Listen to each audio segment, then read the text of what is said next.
the truth, and the truth got to come from the Bible.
If ever I needed you, Lord, I need you now.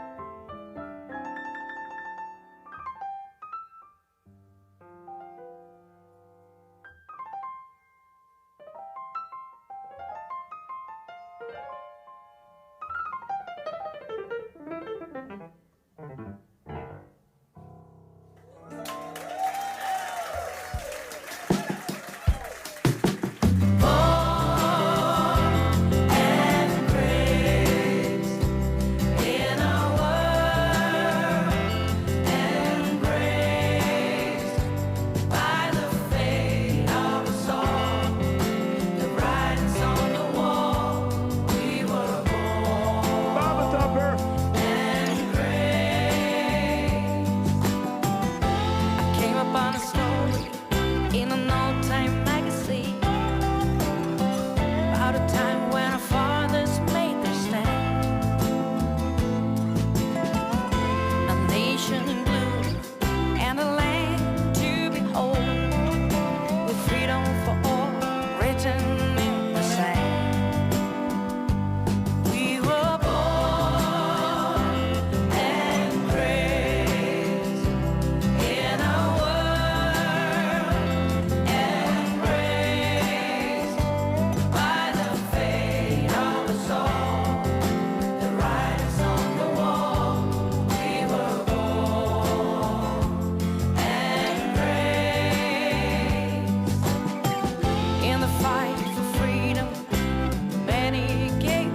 have to stand up strong, face the truth about themselves, to understand what went wrong. I know we can find a way. I know we can find a way. I know we can find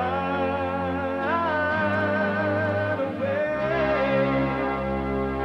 to stand up, stand up,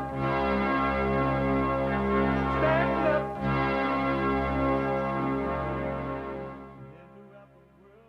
Uniting the races with truth instead of dividing them with lies.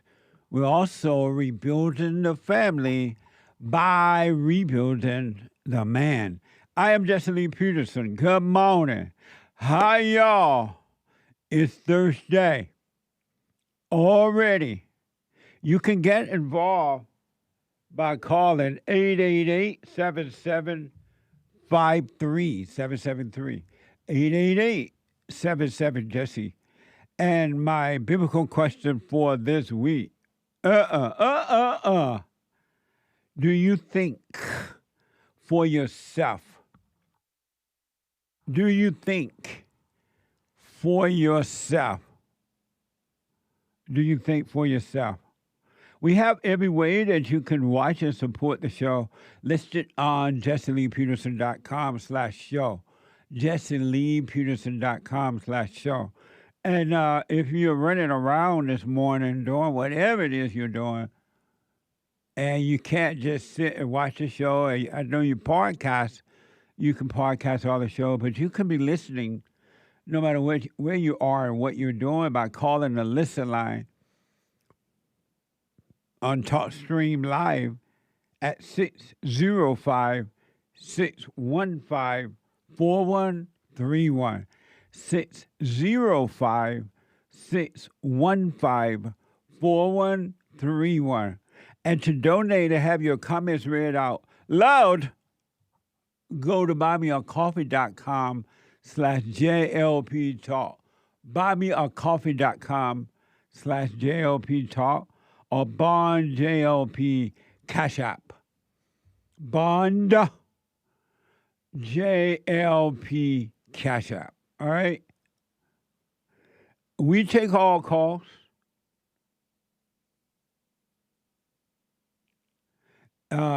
On Thursday, whatever. But Thursday is, and the reason for it, we love the Bible Thumpers. Bible Thumper! And so we wanted to make time for the Bible Thumper because Bible Thumpers, it's difficult for them to just communicate in a normal way. And so what we do is we have set aside, time for the Bible Thumpers. And so Thursday is Bible Thumper Thursday. Oh, Lord! The sign outside the New Era Baptist Church in Birmingham Not joy, reads, Lord. "A black vote for Trump is mental illness." I am the daughter of two pastors. You will emerge from that as an atheist. President Joe Biden is only the second Catholic president. The Pope is like, if you don't, what the? They call him the Holy Father. Ain't nothing holy about the Pope. God, why? Why George? Why George, God? Holy mackerel. I can't believe you people follow a man. It's Bible Thumper Thursday, 888-77-JESSE. I in reflecting, and then I was talking to someone that I met a long time ago, some people I met when I was first moved to L.A., and I used to spend a lot of time over in Compton, California. And so it's been a while.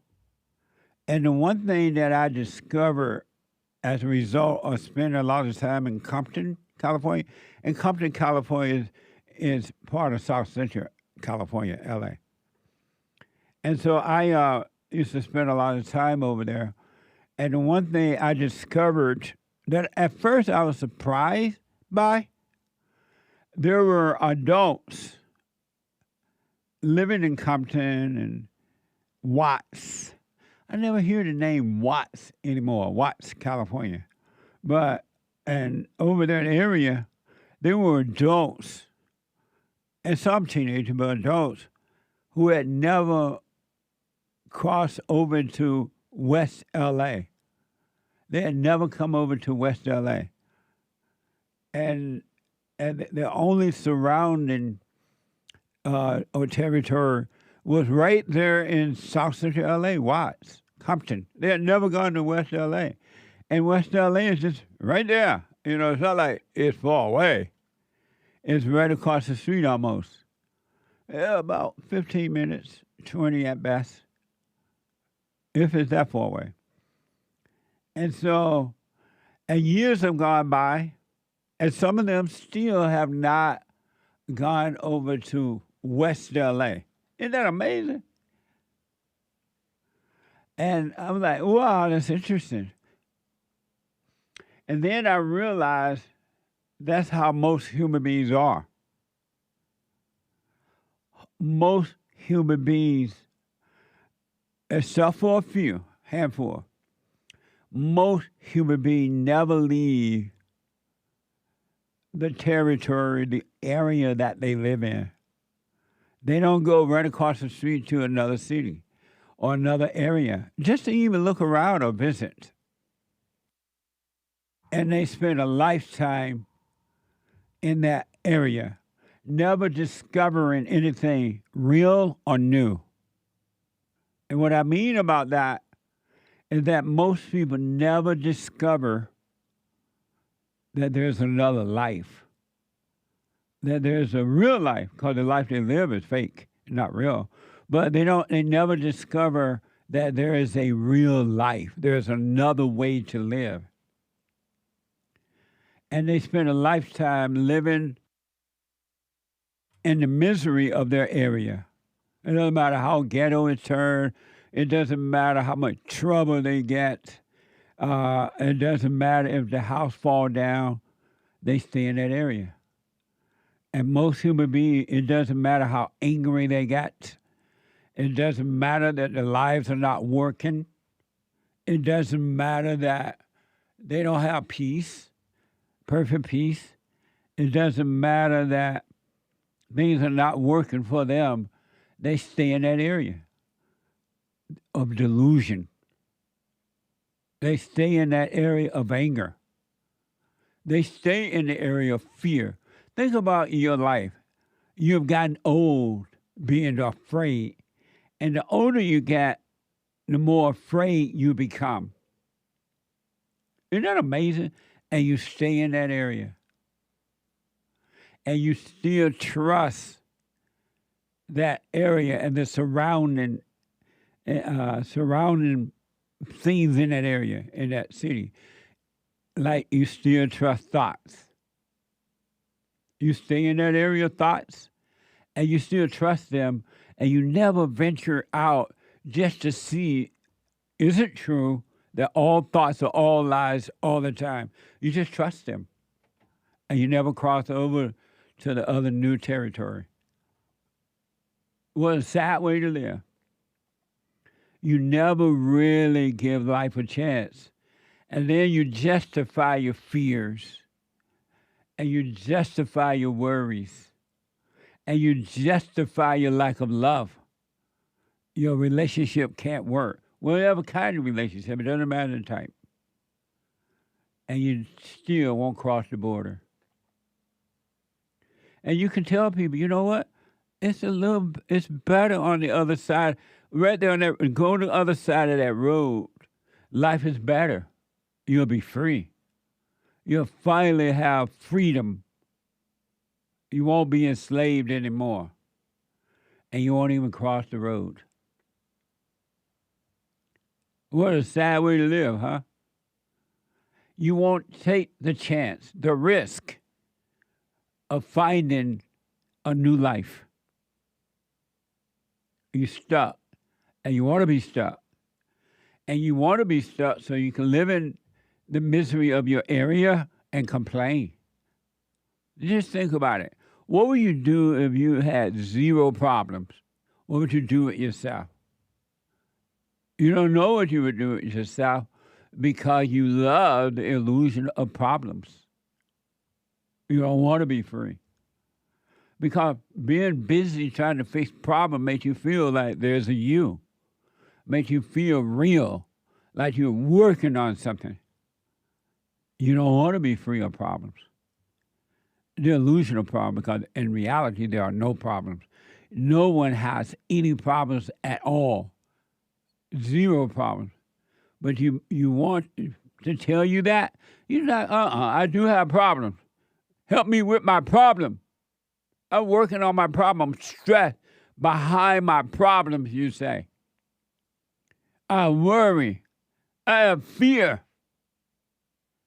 And you never cross over to freedom. Even Christ told you over and over again that it is done, it is finished, evil has been defeated, it has no power, no authority, no nothing.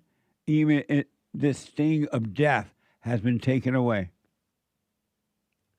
But you say, no, someday when I die, I'm going to heaven. When I die, I'm going to have peace. I don't expect to have it here. I'm only human, you say. What a sad way to live, huh? You love your misery. That's why you won't leave your town. Because you love the misery of living in that town. Meaning, that's why you won't leave the imagination, the dark world of thoughts of all lies, all the time about anything. You won't leave there because you love it. You're telling me I can have peace if I just dare to distrust a thought and emotions? My emotions are real. How would I show love if I don't have emotions? You say.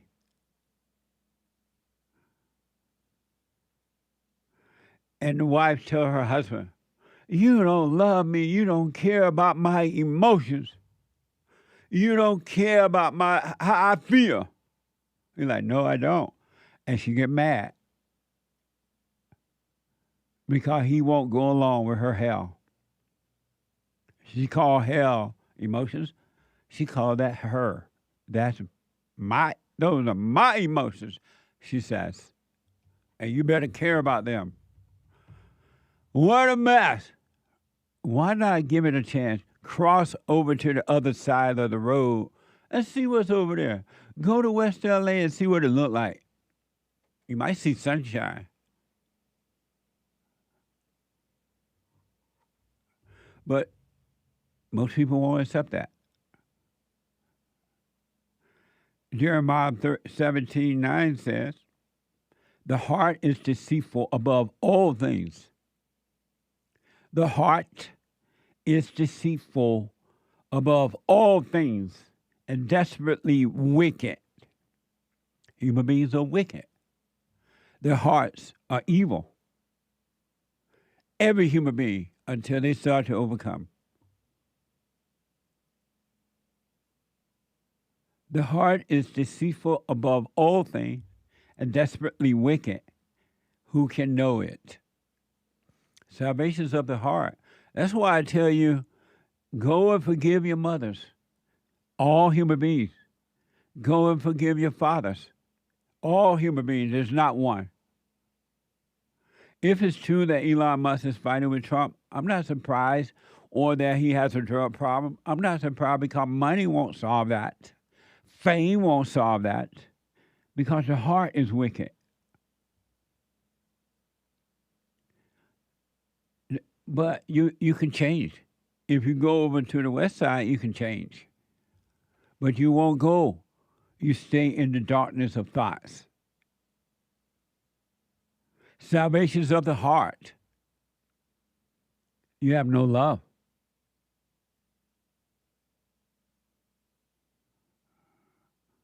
You have no love. Nobody love nobody. Why do you think parents set their children up to suffer all their lives? Your parents set you up to suffer by telling you how you ought to live. Oh, you better get a good education. You better go to the best schools.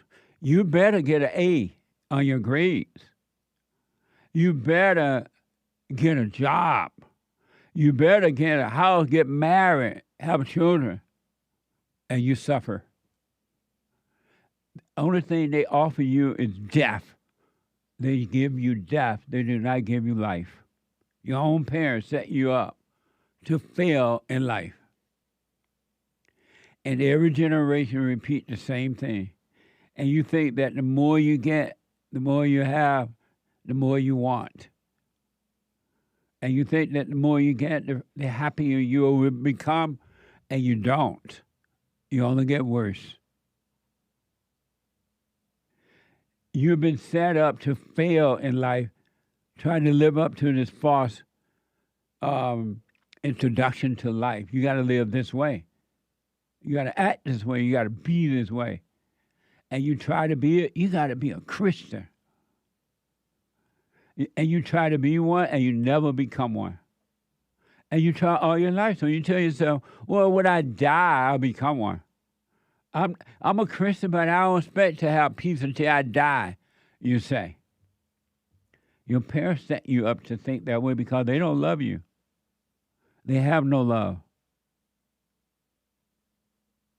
They have no love. Zero. You can't find one person walking this earth that has love. Think about that. You can't find one. It's all devils. It's all hate. The heart is wicked and deceitful above all things. And because you've been set up to fail in life,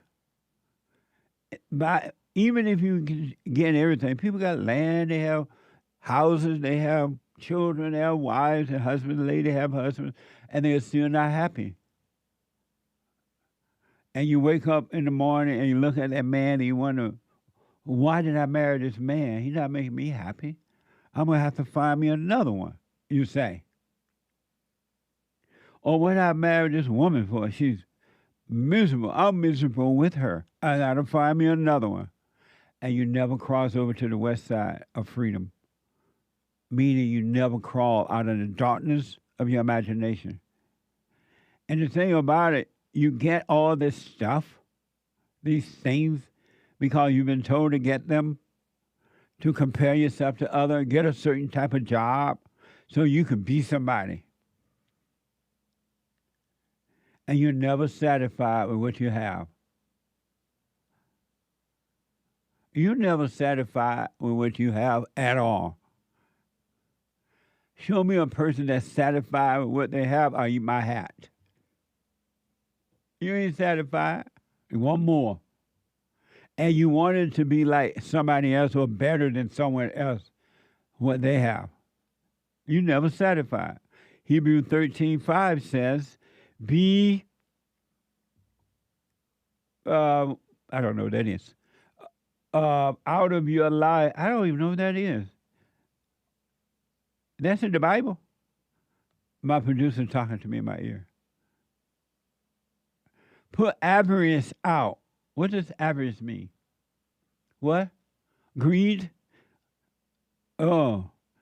Put avarice, A-V-A-R-I-C-E, extreme greed, I'm told. I've never seen that in the Bible, that word. But anyway, put avarice out, extreme greed out of your lives, and be content with whatever you have. Be content with whatever you have. God himself has said, I shall not fail you or desert you. Be content with what you have. How many of you content with what you have? Are you content living in one room with some cornbread and water? Or do you have to have a big house or a house like somebody else? Are you content with the job that you have? Hauling trash around, picking cotton? Or do you have to be a doctor or a lawyer and you think being that you will be content? Why can't you be content with what you have? Why do you have to be greedy? Because you're looking at what other people have, and your parents have taught you you need a lot. And if you don't have a lot, somehow or another, you're not a man. You're not a woman. If you don't have it all. If you don't travel to the Bahamas in July on White History Month, you got to get rid of greed and be content with whatever you have. And you can do that. But you got to come out of that from the south side over to the west side, meaning from the darkness of your imagination to the present of truth, of life, right here, right now. All thoughts are all lies, all the time about anything. Just think of how many times you've been married, and each time you say, this is the one.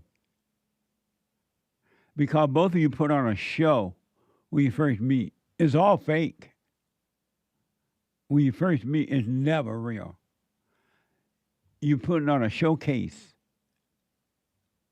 You know how when you go to a store, they have like this window and they put all some nice stuff in the window showcase? You do that in your life.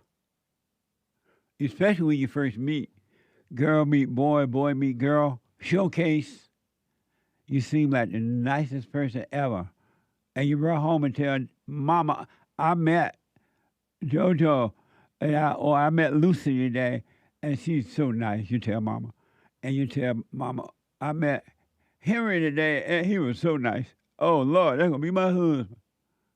Showcase personality, and then you get married, and you wonder, what happened? That's not the person I married.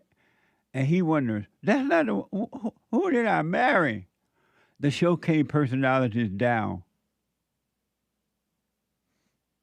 It's like when you go to China, I'm told, or you go to those socialist countries, Russia or whatever. They only show you the beautiful side of the country. And right across the road, there are people that's in encampment prisons, living in slums and things like that. But you go there, they keep you right there on the beautiful side of the country. That's how you live in your life. You live in the beautiful fake side of your consciousness, unconscious state. Why don't you be content with what you have and stop comparing yourself to others, and don't be of greed? Be content. Be content with the car you drive. Be content with the woman you have or the man you have, ladies. Don't want a man like that man over there. Why can't you be content? Why can't you be content educating your children at home?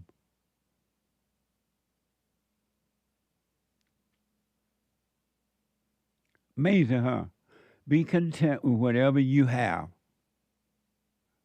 And the Father, He won't fail you. He'll take care of you. But you're not content. I suggest do what you want. I recommend you work on you. Come out of your hell. Give consciousness a chance and see what happens. You should finally say to yourself, and this is an assignment, say to yourself, write this down.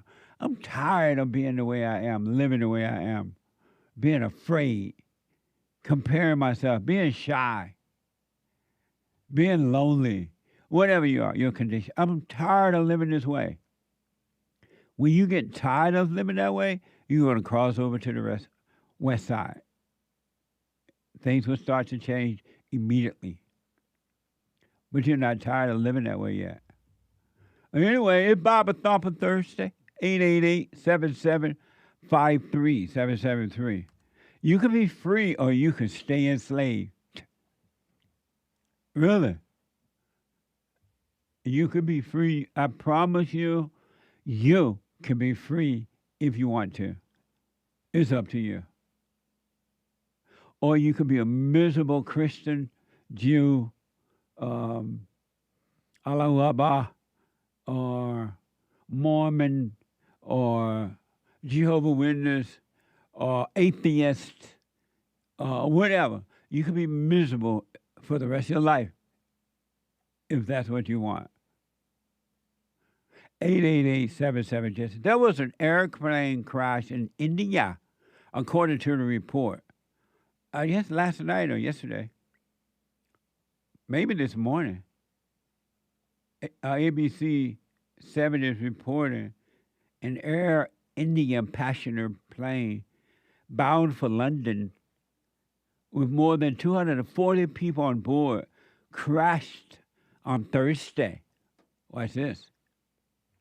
Well, Pedro and Charlene, it's too early to report the number of fatalities, but we do know there were 244 people on board the Boeing 787 Dreamliner, more specifically 232 passengers and 12 crew members. The Air India plane took off just before 10 local time and was heading to London. It crashed shortly after takeoff at India's Ahmedabad airport, which is in the western part of the country.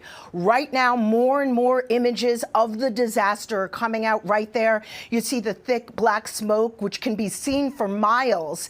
Air India officials say the plane crashed almost immediately after departure, coming down in a neighborhood near the airport.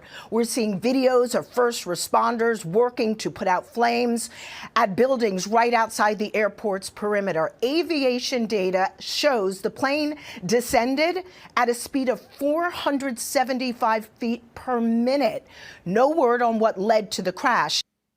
Amazing, huh? I wish them well. They say, according to one report I heard, that the plane that they were flying, it's rare. I believe they said it was the first time that particular model had a crash before. That particular plane has never crashed before. It's new, so they try to figure out what happened. Grandpa, tell me about the good old days. You saying that's true about that plane, Nick? Yeah, I heard that too about the 787-8. It had a spotless record before this Air India crash. It had what now? A spotless safety record. Right. Meaning no plane of that model had ever crashed before. Wow. Well, that's a lot of people on that plane too when it crashed. Yeah. They say some people there appear to be some people who are still alive. They survived the crash. They may be wounded, but they survived that crash. The lady said, that reporter said, something. The blah, blah, blah, blah, blah.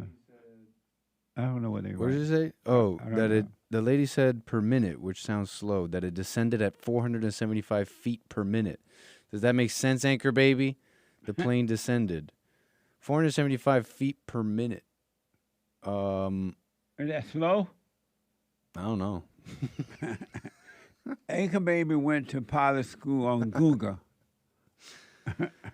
I forget if I seen that. I forget if that's usually a per second or per minute thing. I'm pretty sure it's per second if I remember the autopilot on a Airbus A320neo. You better be trying to remember you're a pilot. You don't want to be a DEI pilot. 888-7753-773. Let me take a break. Back in a moment.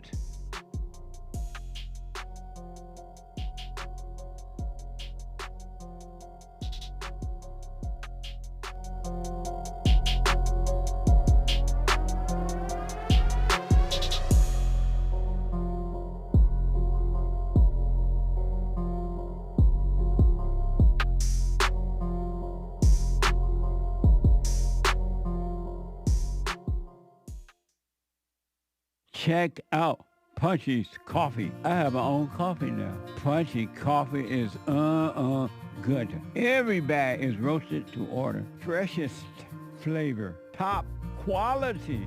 Specialty grade beans. Good. Every dime goes back to Bond, my nonprofit. And we are rebuilding the family by rebuilding the man.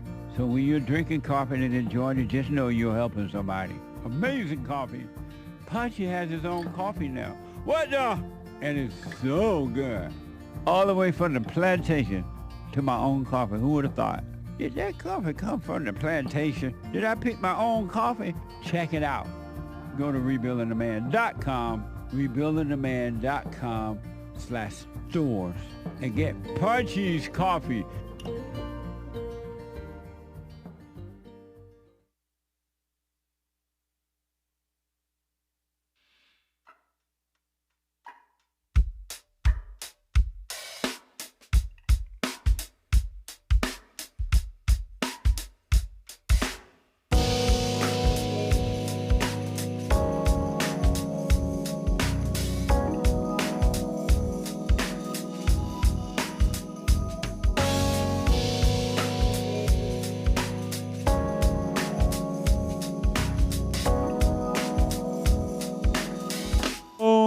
Okay.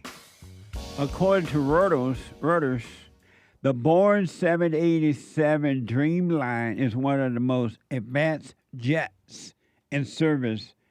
An expert says it has a generally strong safety record with no previous fatal accidents. Amazing. And a couple of announcements. Father's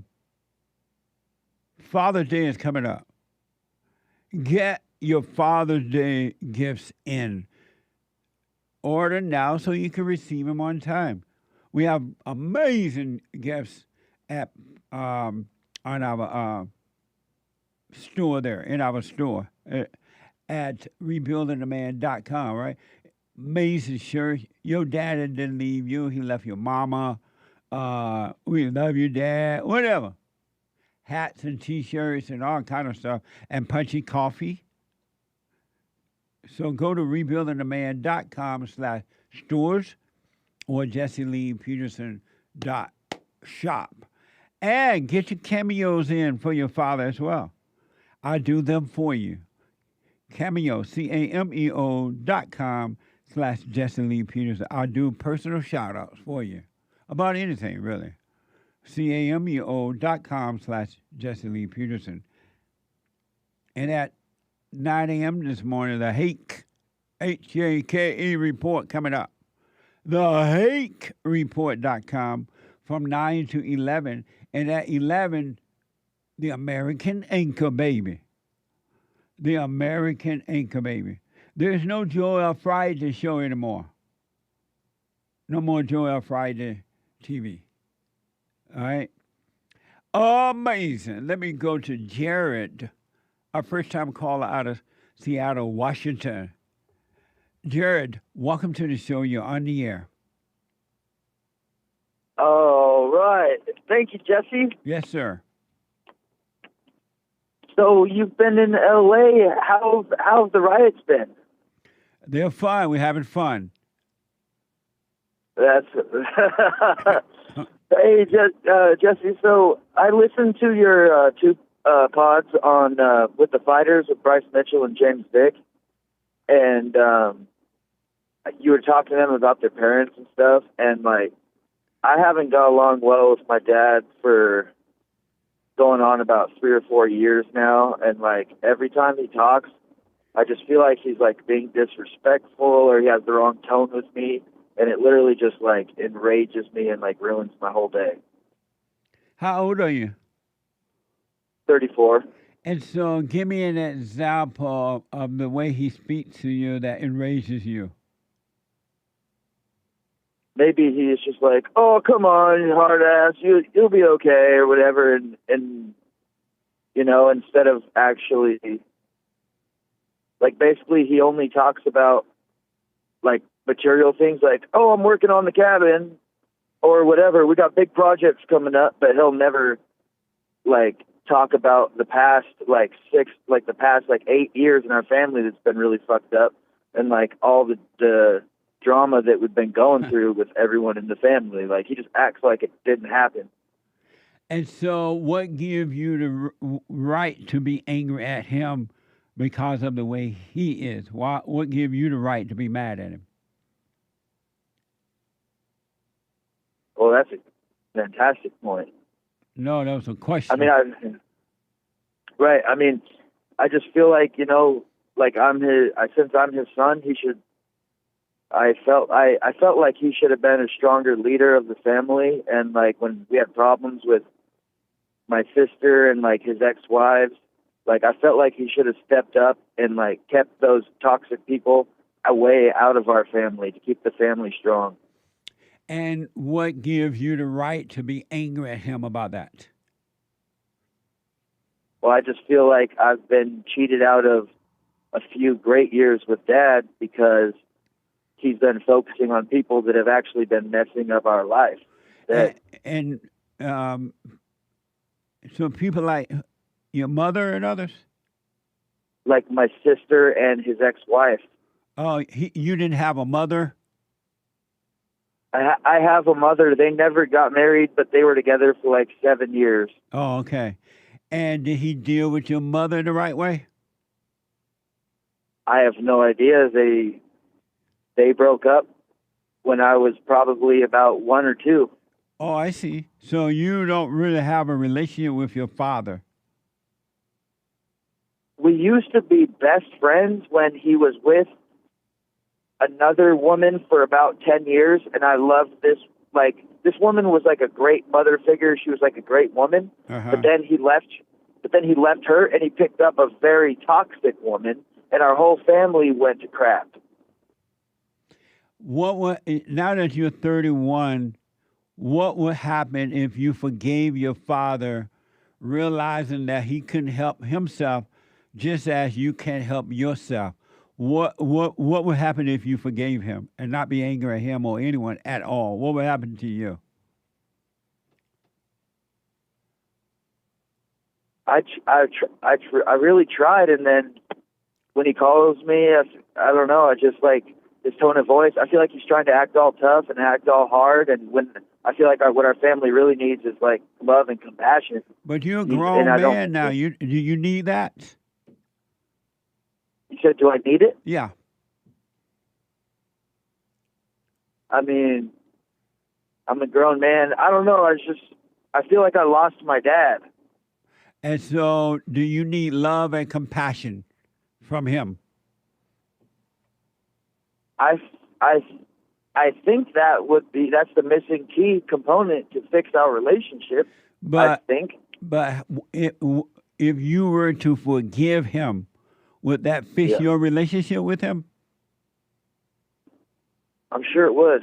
So why don't you forgive him, knowing that he can't help himself just as you can't help yourself? Look at all the horrible mistakes you have made and how screwed up your life is. Right. Right? Yeah. Yes, sir. And so your life is screwed up. What give you the right? Would you want your father to be angry at you about your life? No, sir. And why not? Because I'm his son. I feel like he kind of has like an obligation to love me. He doesn't have love to give you. Why not? Do you have love? Do I have love? Do you have love? No, not really. Why not? I don't know. So how you expect the love from him when you don't have love to give?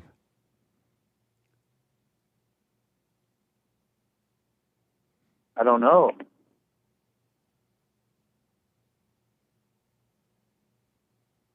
Is it possible he doesn't have love to give?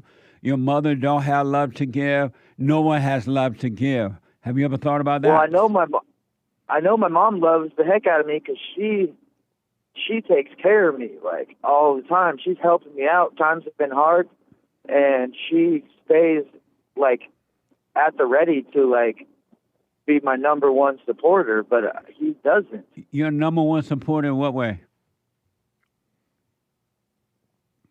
Like financially. And you're 31? 34. 34. And why do you call that love, that your mother is always there to help you?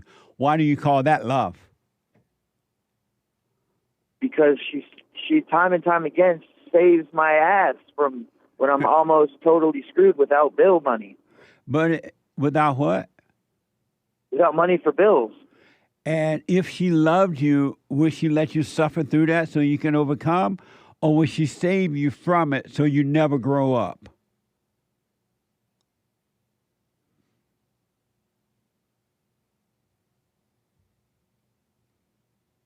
Well, I've been working on I've been following my dreams, like trying to become a fighter. And so I haven't had much money for bills because you have to basically focus on fighting. If your mother loved you, would she stop saving you from your misery? Or would she let you suffer so you can grow up?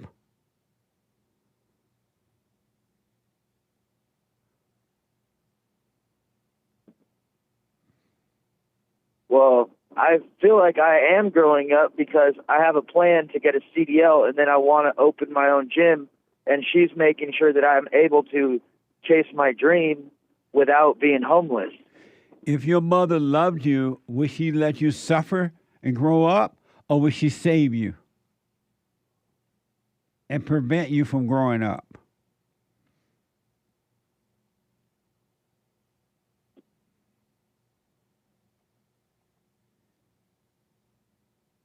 Well, that's a good question. And what's the answer? Well, I'm just trying to follow my dreams, and if my mom supports me do that, then I feel like, heck yeah, she loves me and wants her son to be happy. If your mother loved you, would she let you find your own way and grow up, or would she get in the way and stop you from growing up?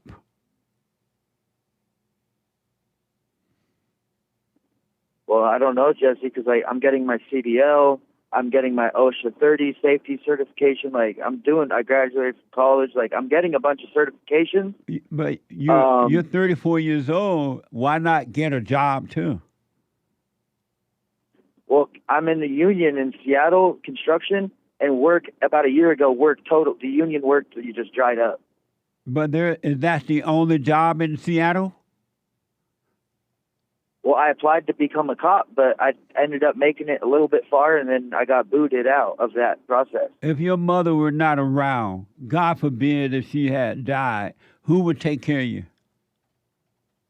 If she died, there would be a hefty sum of money coming in my will, and then I would start my gym. That's amazing. Your mother don't love you because your mother... What? Yeah, she's stifling your life, and she's in the way. She's like the government. She's stopping you from growing up because you can find your own way. You're 34 years old. You can still work on becoming a boxer or whatever, but have a job taking care of yourself. If your mother loved you, she would let you go so you can grow up and become independent.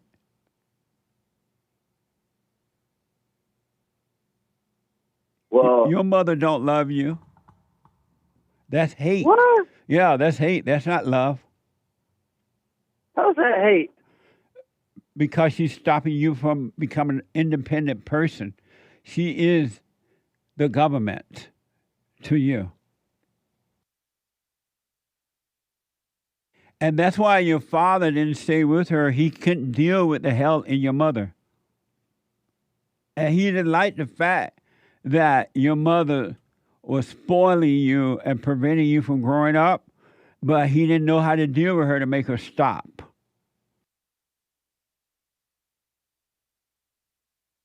Well, why couldn't he figure it out?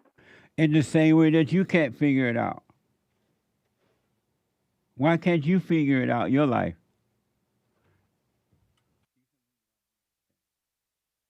Well, you gotta, if you want to be free, you gotta forgive your mother for recreating her image and making you dependent on her, and forgive your father because he didn't know how to deal with the hell in your mother. In the same way, he doesn't know how to deal with the women that he is involved in now. He hates his mother as well.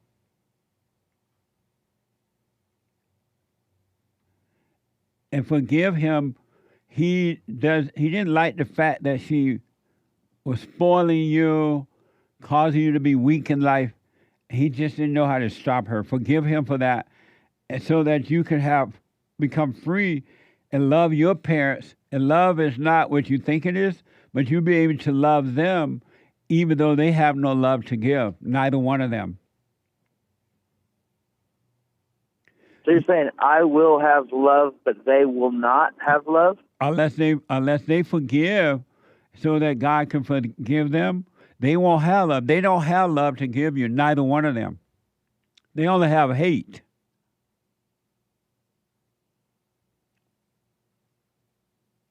Why would a woman basically give money to someone she hates? To control them. And to feel a false goodness about herself. She feels like she's a good person doing that, even though she knows she's not good, and she has control over you. So are you saying that I shouldn't be chasing my dreams, trying to open up a martial arts school? You can open up the school, but you should also, you're 34 years old, you should be taking care of yourself financially as well and not rely on your mother or anyone. I definitely don't plan to rely on her after I get my CDL next month and start driving a big truck. She's just helping me in the meantime while I get that. No, if you don't stop right now relying on your mother, when you get the truck license thing, you're going to still rely on her. Or you'll find another mother to rely on.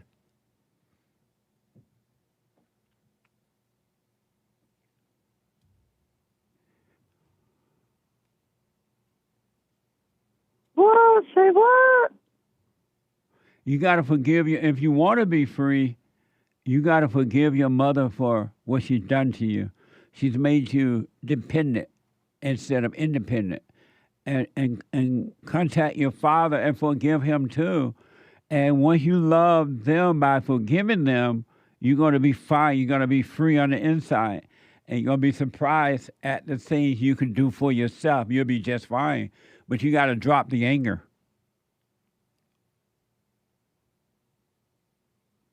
I tried to forgive my dad before, Did you apologize to him for resenting him? Not in those words. So you have not forgiven him then. You're not trying to forgive him.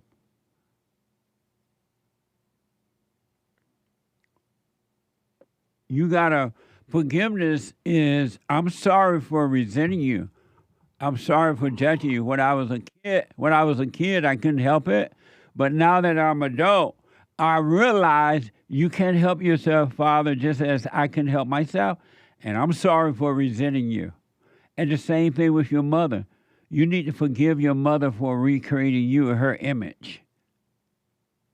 Your mother controls you. That's why she gets on your nerves at times. She's controlling you and you know it. But you're so dependent on her, you're afraid to let go of her because you're not dependent on yourself.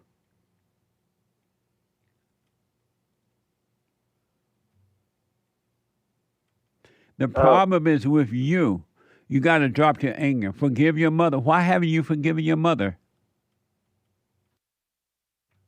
I'm not very mad at Mom.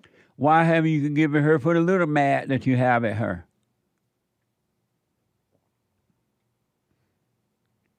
I called you about, I don't know I'm so mad at Mom. I'm more mad at Dad. But you're only mad at your father because you've identified with your mother.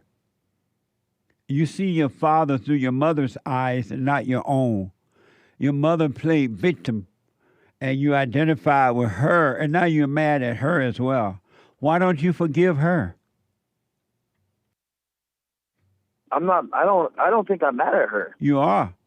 You're mad that she made you so dependent on her. I figured I thought that would be more my fault than hers being dependent. No, she did that to you when you were a kid all your life. She played victim. She took care of you. She turned you away from your father. And now that you're an adult, You have not grown into being independent, and she made you that way while pretending that she loved you.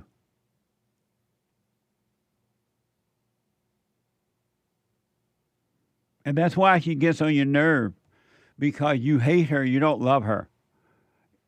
You know she's done this to you.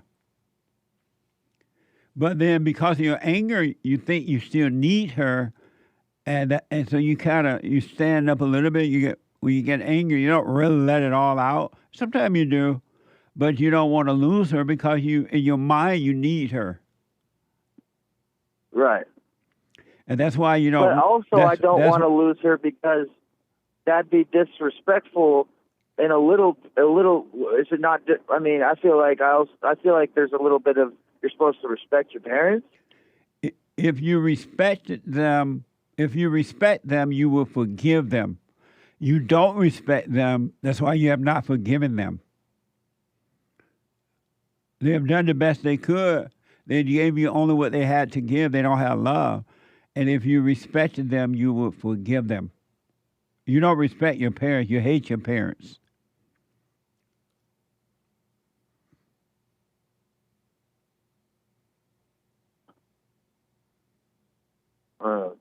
Yeah, I mean, I hate everybody. Shoot. I don't know why I said that. Just when you said that, that just came to my mind. Right. All you have is hatred. You're no different than your father, and you're no different than your mother. You all hate. You have no love. And that's what's driving you crazy, keeping you and keeping you in fear. You can't take care of yourself because you have that hatred and you have fear. Anyone that has anger has fear. You think that, well, if I got a job, how am I going to get my CDL license? If I had a job, how do this? And it's because you have fear. You have no love, and you only have fear. I got to run, but if you want to be free, you got to go to both of your parents and apologize for resenting them. They could not help themselves. And God, don't ask for forgiveness. You apologize for resenting them, and the Father God will forgive you, and He will give you perfect peace. I'm going to try that. And let me know how it goes. Do the silent prayer, rebuildingtheman.com/silent prayer. But you got to forgive your mother. You hate your mother. She's turned you away from your father. She does not love you.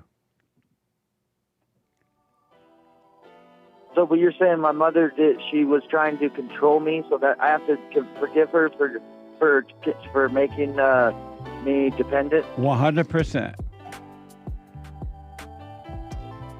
Yeah, that's crazy because I thought she was saving me from homelessness. I mean, it's not like we have millions, but she just is giving me enough money to get my bills paid on time. She gave you just enough to control you.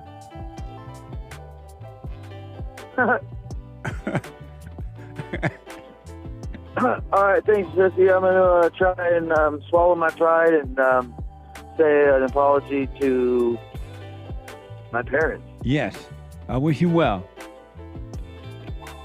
I got to take a break. Hate news, not the fake news. Straight back to the calls after this break. Now, I totally disagree with the way things are going, but you can't be angry because that's what the enemy wants. He wants to control you. They do things to make you mad so they can control you. It's like being married, and the wife would do things to make you mad, or she'll do things to make you feel good. And men do that to women too when they want something from the woman, especially sex. They'll make her feel good, or they'll make her angry.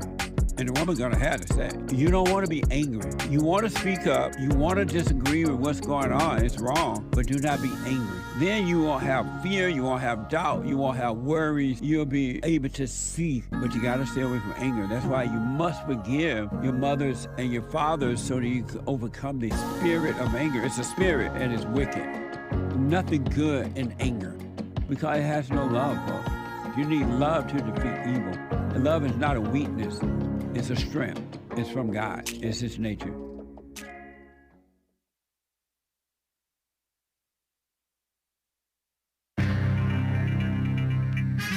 Some serious mess going on in the world. CNN's morning updates. I read them every morning for your hake news, not fake news, supposedly. Or is it? They totally ignore Brian Wilson's death. Rest in peace, Beach Boys man gone. Brian Wilson, at the tender age of a measly 82 years of age. It's horrible. First, Sly and the Family Stone guy, Sly Stone, and now Brian Wilson. What is this world coming to? Everybody dying. Anyway, the Jade Walker, I wonder how old she is that she completely ignores it and talks about other people I've never heard of dying. Well, rest in peace to all of them as well. And Syria women get a dress code. Are you missing Bashar al-Assad yet, ladies? Nice. And protests across the country. Degenerates. This is anti-ICE mess. Anti-King Trump mess. Ridiculous. There is a military parade on Saturday. Thank you, President Trump. And Gaza, an aid bus was attacked. 5 killed, maybe more. Was it Hamas? That's what the aid group thinks. Terrible. And there's some judge giving that pro-Palestinian foreigner from, what is it, Columbia somewhere? Some university. Mahmoud Khalil. He's giving him habeas corpus. Please. And there's this Senegalese Italian TikToker, Kabi Lame or Kabi Lame, I don't know. He's like the world's biggest TikToker ever, I think. But he had to leave the country because I heard that he overstayed his visa, some allege. Interesting. He was in America. Shout out. Talented guy, apparently. This is the end of hour 1 of the Jesse Lee Peterson Show. It is Bible Thumper Thursday, June 12th, AD 2025. There's one line open.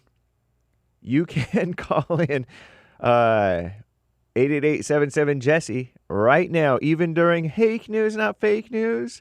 I disavow Assad as well, right? I don't know. I'm just kidding around, having fun.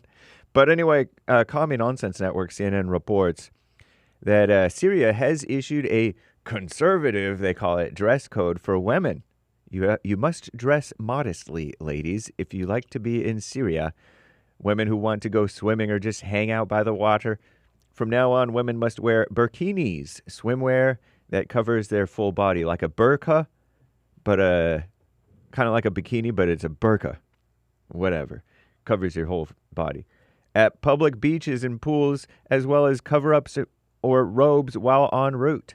The new regulations signed by interim Syrian President Ahmad al-Shara, 2 A's at the end, they reflect, according to CNN, the influence of Hayat Tahrir al-Sham, which is the Islamist coalition now leading the country's transitional government.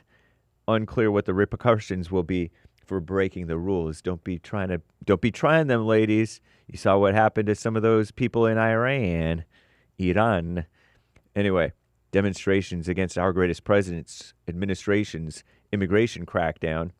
People who support lawbreakers and illegals. Same thing, right?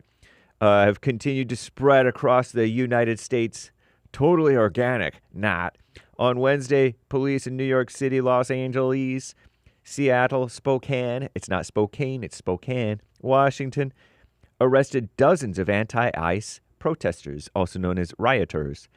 An overnight curfew enacted for a second night in downtown L.A. to stop bad actors who are taking advantage of the president's chaotic escalation.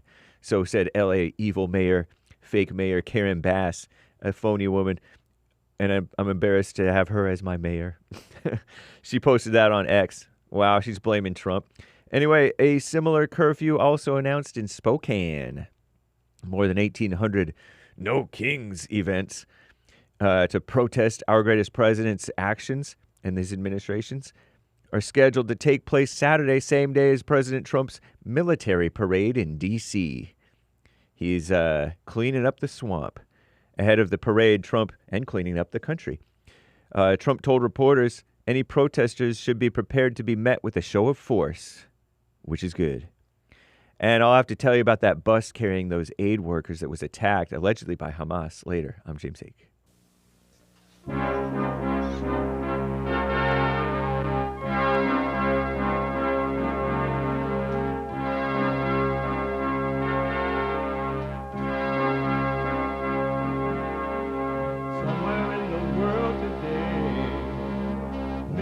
have to stand up strong. Face the truth about themselves to understand what went wrong. I know we can find a way. I know we can find a way. I know we can find a way to stand up, stand up, stand up. And throughout the world today.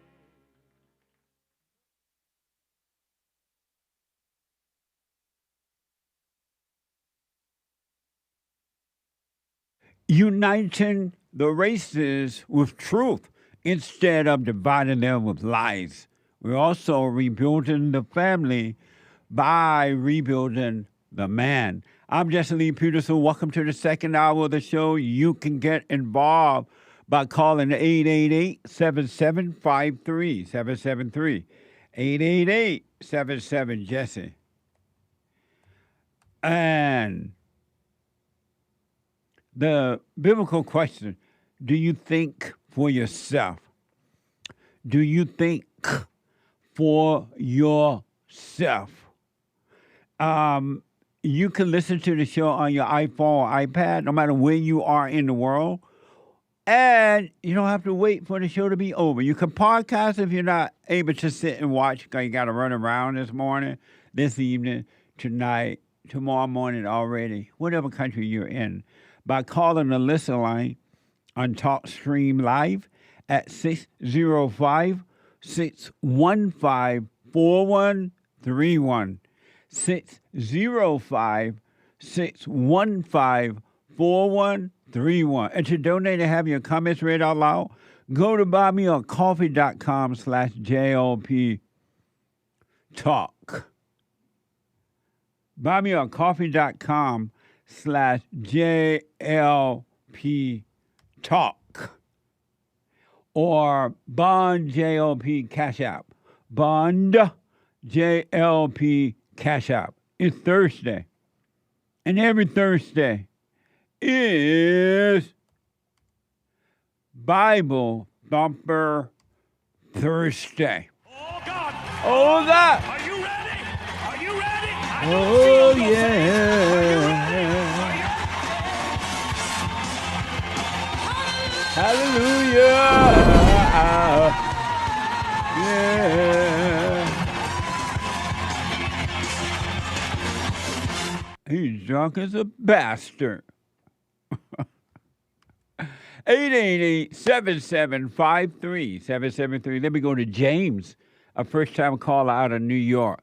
James, you're on the air. Thanks for calling. Hey, what's good, Jesse? All is well. Yeah. So I'm just calling to find out, how does a man overcome childhood traumas? By things like that? by forgiving. You got to forgive your mother and your father, and the trauma would disappear. But I think I did forgive them because I did go to God and pray and ask for forgiveness. I also prayed. I also confronted my mother and forgave her. You told her that? Yeah. What'd you say to her? I said, Mom, I forgive you for everything we've been through in our childhood, the years of fighting back and forth, things like that. And I just kind of put that behind us, and I told her face to face. I also told her over the phone a few times. And but my father passed, so I didn't have a chance to confront him. But then recently, my mom just passed like a few months ago. So nice. Well, good. You forgave her before she expired. And are you able to give me what type of childhood trauma you had or have? There was a lot of bickering at home, fighting with relatives, and my mom wouldn't defend me. I'd always expect her to speak up for me, but she didn't. Yeah. So, I'd have relatives always on my case, and I didn't want to fight back, because I think I had given my life to Jesus, when I was about 8 years old. So I would always have. You gave your life to Jesus when you were 8? Yeah, 8 or 9. How did you do that? Just in church, just confessed. But if you gave your life to Jesus, why don't you have perfect peace already? No, I mean, the thing is, it was fighting for many years. It's not something like that before. I mean, we've been fighting even till my adulthood. We've been fighting and arguing about stuff. You and who? Your mother? Yes, and sometimes trying to do my own thing, and she always, trying to help me out and still calling me her baby and all of that. I'm like, I'm grown now.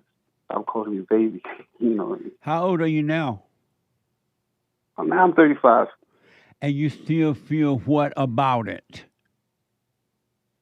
I still feel like she made me I still have that baby mentality that she used to always say that to me, Yeah.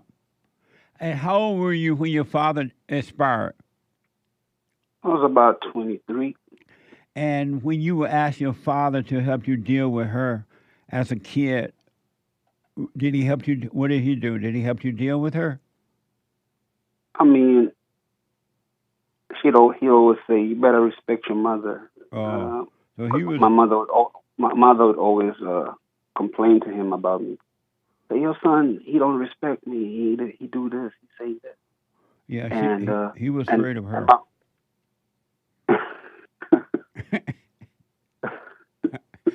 That's why he couldn't help you. He was afraid of her too. He didn't know how to deal with the hell in her. What a mess. Yeah, and I mean, he would always tell me that, my father don't love me and all of that. That's why he left. And your mother hated you because you loved your father. She hated you because you looked like your father, so you remind her of him. And she hated you because you... And kids who are close to their fathers, whether the daughters or the sons, they catch the most hell from their mother, most hell because the mother hates the father, and every time she sees the children, especially if they're close to the father, she hates them too, so she's taking out on them. You realize that just, you can't help, right now you can't help but feel the way you're feeling because you don't have love. Your mother didn't have any love to give you, and she did the best she could. It was wrong, it was evil, but she couldn't help it. And just as you can't help yourself, so forgive her.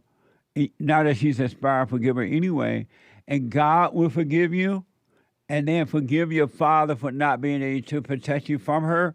He didn't forgive his mother. And every man marry his mother, and he become the boy, and she become the mother. And so they couldn't help themselves. You forgive them by realizing you're wrong for being angry at them, and God will forgive you and make you free. And the childhood trauma would disappear because the memories of the past would disappear as well. You won't even think about it anymore. And if you do think about it, it will not affect you mentally or emotionally. Yeah, I still find that when I think about these things, they kind of slow me down. Sometimes, Yeah. even my hustle as a man, I need to be grinding. Yeah. I'll be thinking about pondering on the past, and God be talking to me like, stop dwelling on the past. Who be talking to you? God. God? Yeah, in my heart, he be talking like, stop dwelling on the past. So why don't you, when those thoughts come, why don't you just let them pass and not call them you? I don't know how. That's how I'm calling it. Oh, okay. I want to encourage you to start doing the silent prayer. Have you tried my silent prayer yet? I tried it a few times, but well, do it. I was not consistent. And why not? I was just dealing with a lot at that time. So I couldn't. Yeah. If you do the silent prayer and watch those thoughts, when you sit quietly, God is going to bring you out of your imagination, out of the thoughts, because those thoughts are not your thoughts, and they are not God's thoughts. and you keep believing them, and that's why they make you feel the way that you feel. But they're lying to you. It's not true. Whatever happened back then happened then. It's not happening now. All you have is right now, but you got to watch those thoughts. Don't call them you, and just watch them. Don't run away from them. Don't deny them. Don't fight with them. Don't call it you. And I promise you, the Father will take them all away from you and give you a clearer mind. But you got to watch them. He's trying to save you from them, but you don't try to save yourself from them. You just be aware of them, and he will take them all away from you and give you a clear mind. Mm. But I don't understand. My mom told me she loved me every day. So what you mean she don't love me? She hated me. She hates you because she didn't have love. And those emotions that she would feel sometimes, she would feel guilty about hating you, and she would say, I love you. But she was lying. She had no love. But my father loved, he would tell me he loved me, though. He has no love. If he loved you, he would have protected you from your mother. He just didn't know how. Mm. So since they all Christians, shouldn't God be showing them how to love their children? Yeah, but God is not in religion at all. And so the people who call themselves Christian is just a title and that they have identified with, but they still don't have love because they don't know God. They know about God. They read the Bible about him. They hoop and holler and pray and shout about him. But knowing about God is not knowing God. It's just like knowing about anybody else, and it does you no good. They know about God, but they don't know God, so they don't have love. Christians don't have love. They're as miserable as you are right now. I mean, I would say to her, like, I need to go for counseling, and she'd tell me, don't go for counseling, just go to God. And I'm like, I've been going to God, but I still feel I need counseling. So what's your take on that? She didn't love you. She wanted you to stay in your hell because she was in hell. So you got to forgive her. She did the best she could. She had no love. She hated her mother. She hated your father. She hated all men. And she hated herself. And she loved the control she had on you. She loved making you happy and making you miserable. Mm. And if you notice, you said you became a Christian at 8 years old, right? Yeah. But yet you've been miserable all your life. Have you wondered if you're a Christian, why haven't God answered your prayers? I've been praying to God, like, why don't you free me from this mindset? Right. And why is it lingering so many years? I don't understand. And have you thought, you know what, God, I've been praying to you for years to free me from this. I'm still not free. Have you ever wondered that? I've been wondering. Yeah. That's why I thought maybe talk to some counselors and see, because, you know, sometimes I've been in my head for too long, and you repeat the same cycle. Yes. You get nowhere. Yeah. So I've been reading some scriptures that say you got to seek counseling within the body, you know, and not rely on your own, not rely on your own thoughts. Now you got to let go. You got to let go. God said to present your body a living sacrifice unto him. What he means is you got to let him take over and destroy the darkness of your imagination and emotions. And he will. You got to be aware of them, but do nothing about it. Don't call them you. And I promise you, he will clear your mind and give you his mindset, and you'll be free. Right now you have the mind of evil, of Satan, because you have identified with him. And so he will set you free from thoughts. All thoughts are all lies. But you got to do the silent prayer. Be aware of those thoughts and emotions. And do nothing about them. Don't call them you. And that's what it means to surrender. And he will take them away from you. Weren't these thoughts put in by people? I'm sorry? Around me? Where did the thoughts come from? Weren't they put in by the negative people around me? No, they were put in because you were innocent until the first time you became angry at your mother. That's when everything changed. That's how those thoughts were put there, is when you became angry. Satan made a home in your mind. And those thoughts are from him. And in all your life, you've been overreacting, thinking that you were being hurt, but you really were overreacting, giving life to the devil. Because the devil wants you to overreact. He wants you to be mad. He wants you to blame others because he knows that he's the one that's controlling you, but he wants you to think that it's coming from other people. It's coming from him. So I know Jesus says we must forgive 70 times 7. Is it that simple? Yes. When you forgive your parents, they couldn't help themselves. God will forgive you, and you will live a life of forgiveness. And no matter what happens out there in the world, it will not bother you at all. No one will be able to touch you. They'll try to hurt you, but it won't bother you at all because you will have understanding. And inside of your mind, you will have understanding. And so when thoughts do come, you won't believe them. You see them, but you won't identify with them. And eventually you're going to live without thoughts. And so how do we seek first the kingdom and its righteousness? By forgiving your parents, so he will forgive you, and start living from within, so you can see the not you. You are not your thoughts. And when you see that, you are in the kingdom already. And the Father will take care of you because you're back home. And you put him first by practice being aware. And you're with him. You will have his mindset.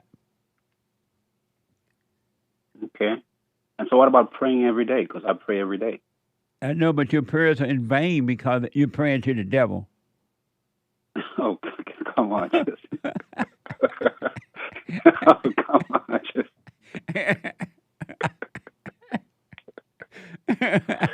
Now you're killing me.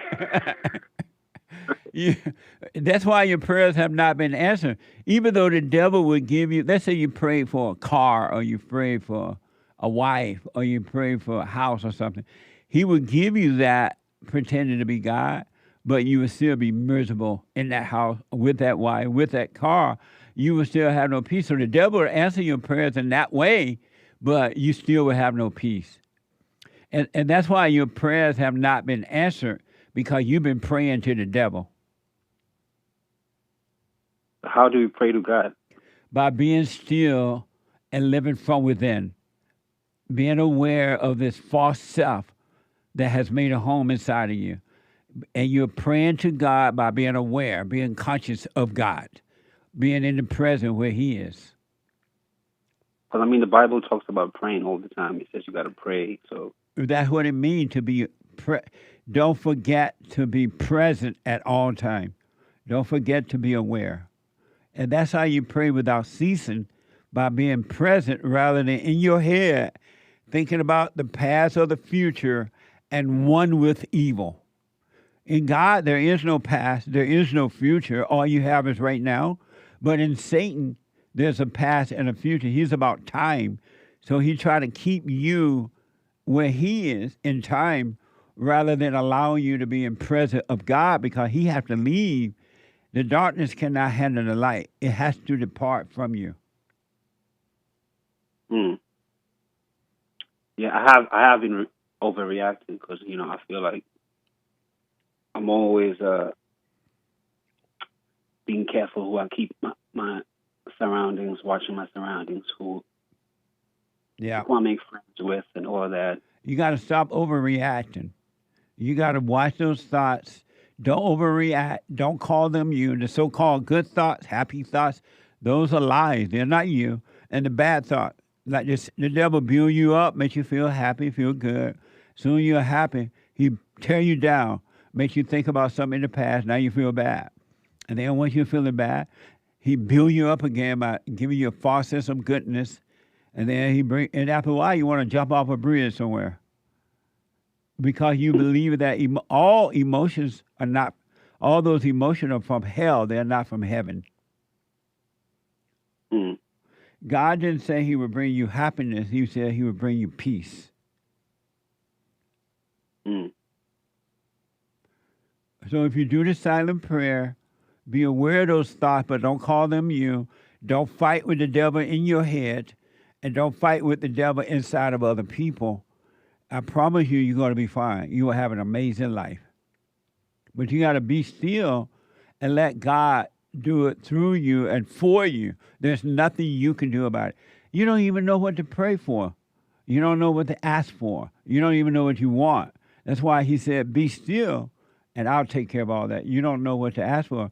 And so you've been asking in vain, and that's why your prayers have not been answered, because you've been praying to the devil. It's all about you. I mean, I say the Lord's Prayer, like Jesus says, you must don't say vain repetitions. I mean, I do the Lord's Prayer a lot. Is that wrong? No, that's not wrong. But do the silent prayer. Be still, and he will take care of you. He already know what you need. He already know what you want. He will take care of you. I mean, Solomon prayed for wisdom. Who? So Solomon. Where is Solomon now?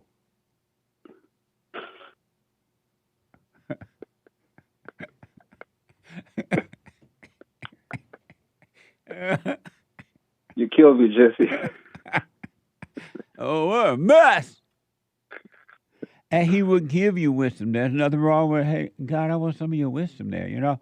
But you be still and know him, and he will give you wisdom. And that's what will carry you through life. All right.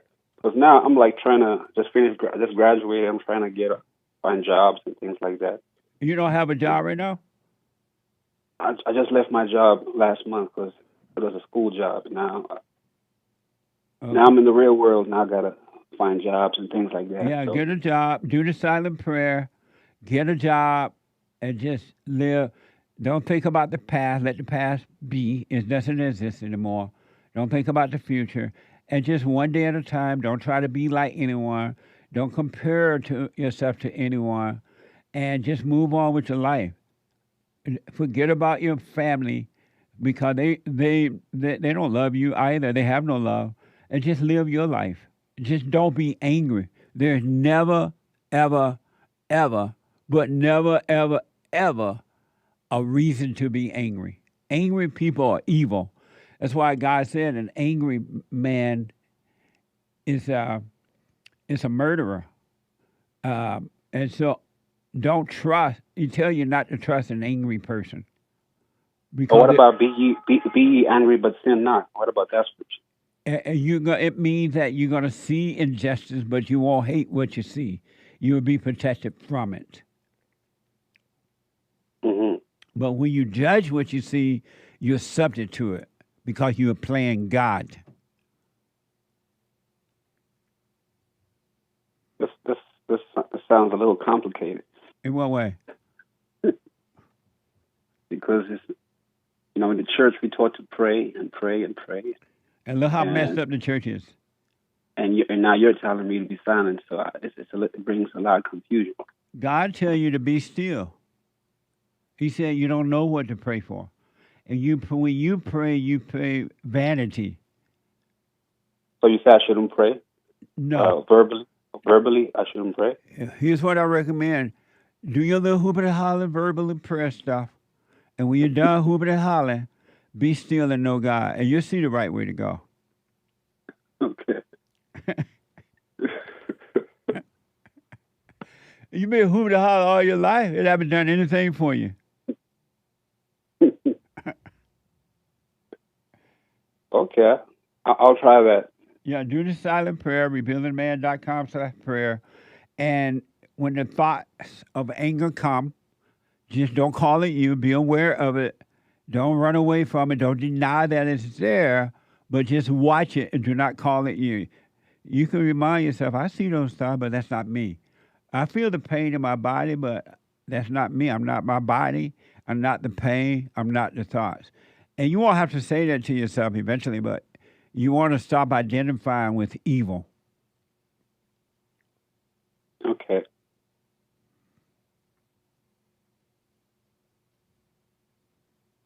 One step at a time, Jesse. Absolutely. One step at a time. You forgive your parents. Now you do the silent prayer and practice being present. Whenever you're caught up in your head, just become back to be aware of your body or something that's in the present, and you'll be fine. You really will be fine.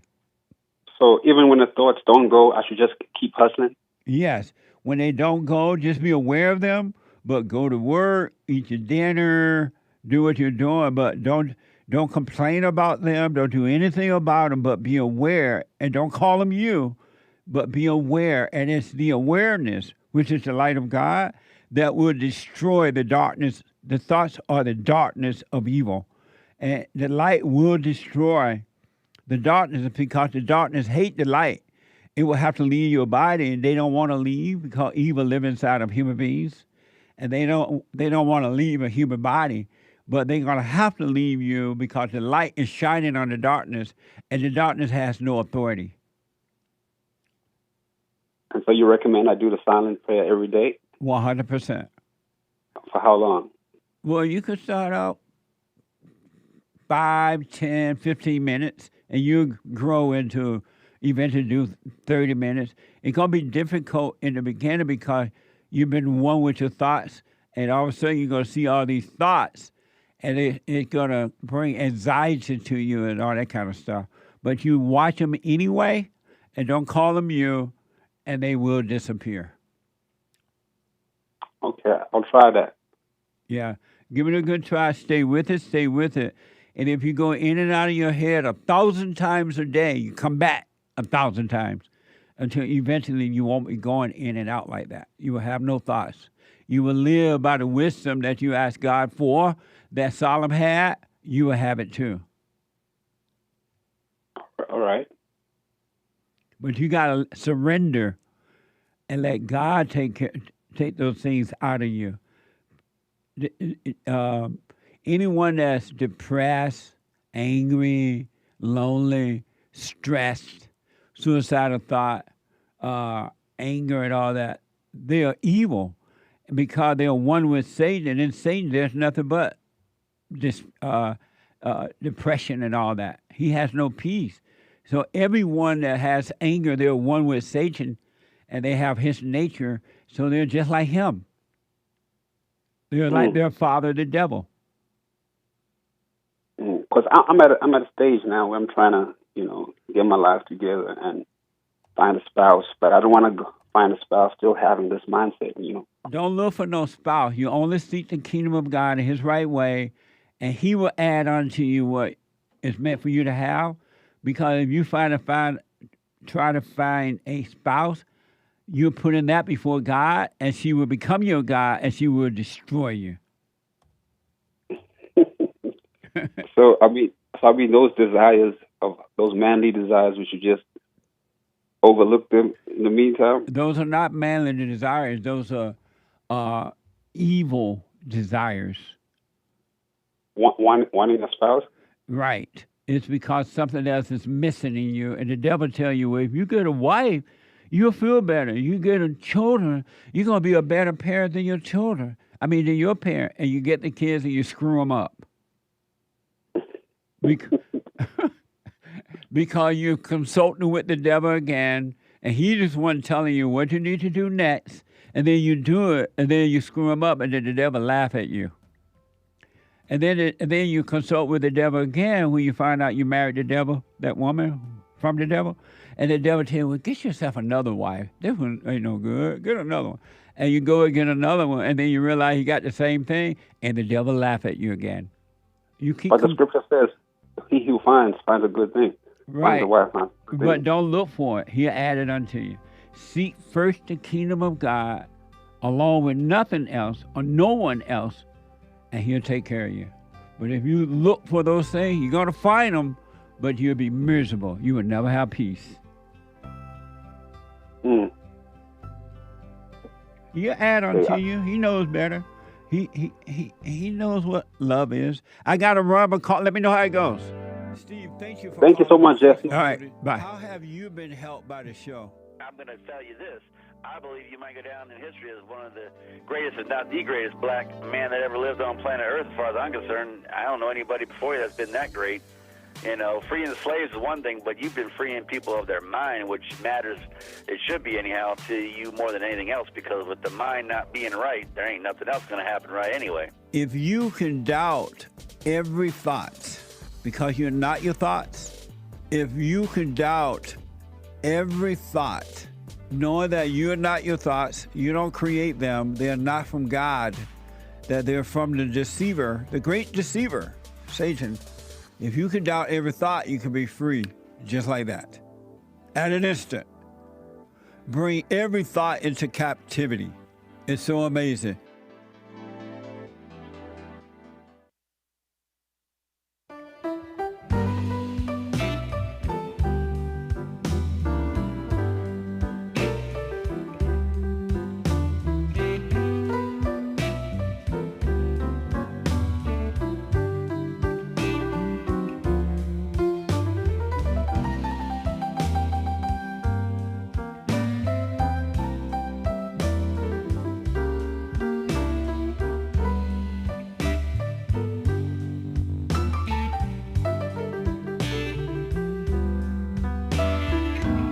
Brand new episode of the FallenState.tv tomorrow, Friday, if the Lord is willing and the creek don't rise, at 11 a.m. I had a very interesting discussion with Kristen Van Nett, and she is a feminist author, comedian, and actress. Watch this. Next time on The Fallen State. Women are looking for love, but they're looking for a father's love. Is it women who are looking for a daddy? My current partner is very comfortable with my goals. Partners sound like a gay relationship. Oh, we're not a gay relationship, so. Do you love Trump? No. Do you have anger? Yeah, definitely. Are you a feminist? Yeah. Are you a real woman? I don't know. What's a real woman? Do you have a degree? Yeah, I don't have a doctor's degree, though. What the? Amazing. You're going to enjoy it. It's very interesting. It really is. And you can become a member of the FallenState.tv right there on the YouTube channel or locals.com. You can support us there as well. All right? And get your Father's Day gifts. Father's Day is Sunday. And we have all type of merch for you, including Punchy's Coffee. Go to rebuildingtheman.com/stores. Rebuildingtheman.com/stores or JesseLeePeterson.shop. All right? And a cameo. Shout out to your dad. I'll do the shout outs for you. Any kind of shout out, birthdays, congratulations, encouragement, and Father's Day shout outs. Go to Cameo, CAMEO.com/Jesse Lee Peterson, all right? Shout out to your dad. Amazing. Let me go to first-time caller out of Los Angeles, John. John, welcome to the show. You're on the air. Hey, John? Yes. Can you hear me? Yes. Now I can. Go ahead. Okay. I want to show you that you do not know what you are talking about. And we're going to show and prove that with the Word of God, because we cannot go wrong with the Word of God, the Bible. We can't go wrong with that. Now, the Bible tells us in the beginning, God created Adam. Adam didn't know what was going on. He didn't have no clue. But God told Adam, if you touch a tree, I will kill you. The day you touch this tree, you will die. Now, Adam didn't know about death. He didn't know anything about death. He didn't know nothing. And let the Bible prove that.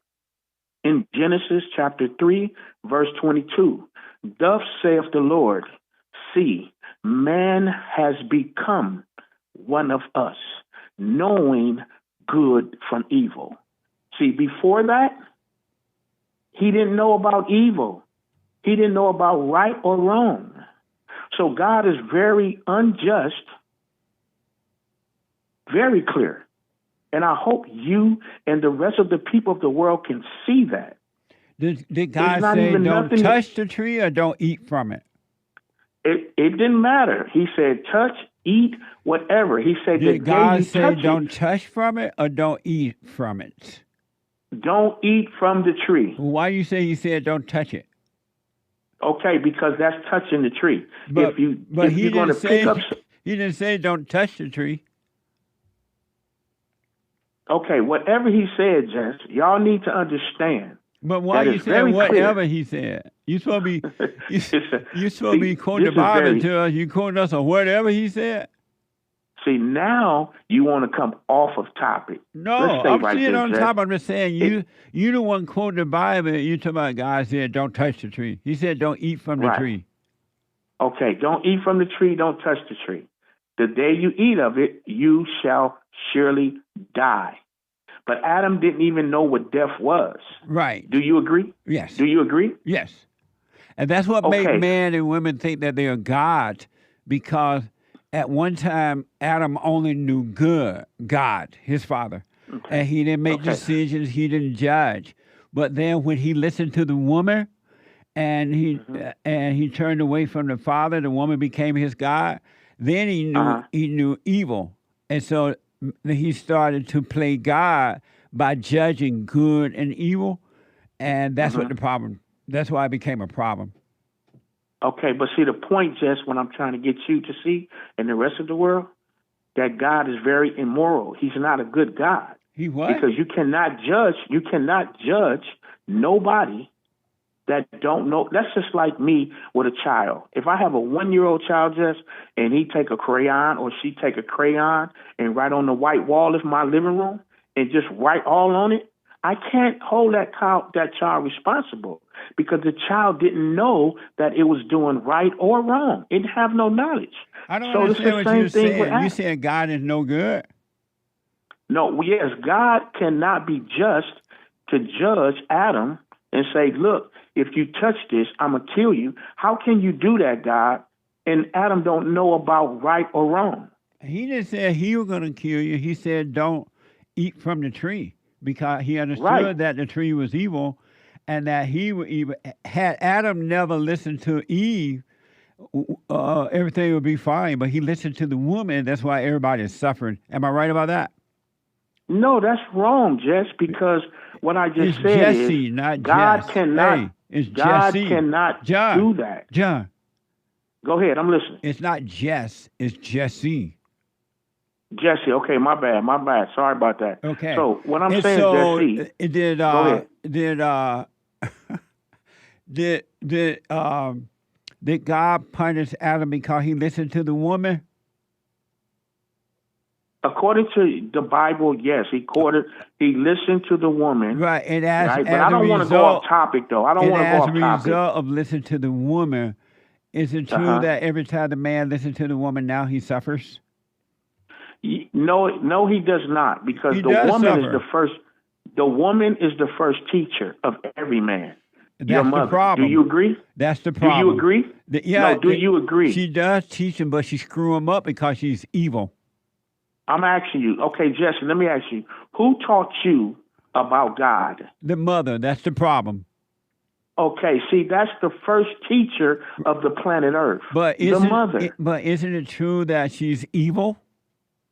Definitely not. The mother is not evil. Why do you say she's not evil?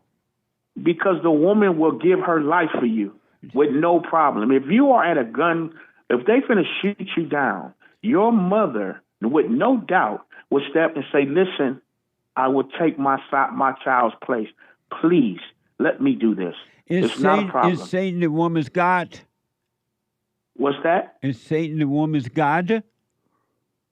No, sir. The woman don't have anything to do with Satan. Remember when the woman was one with her husband and who loved his father? They were one, they were all three, and she knew no evil, right?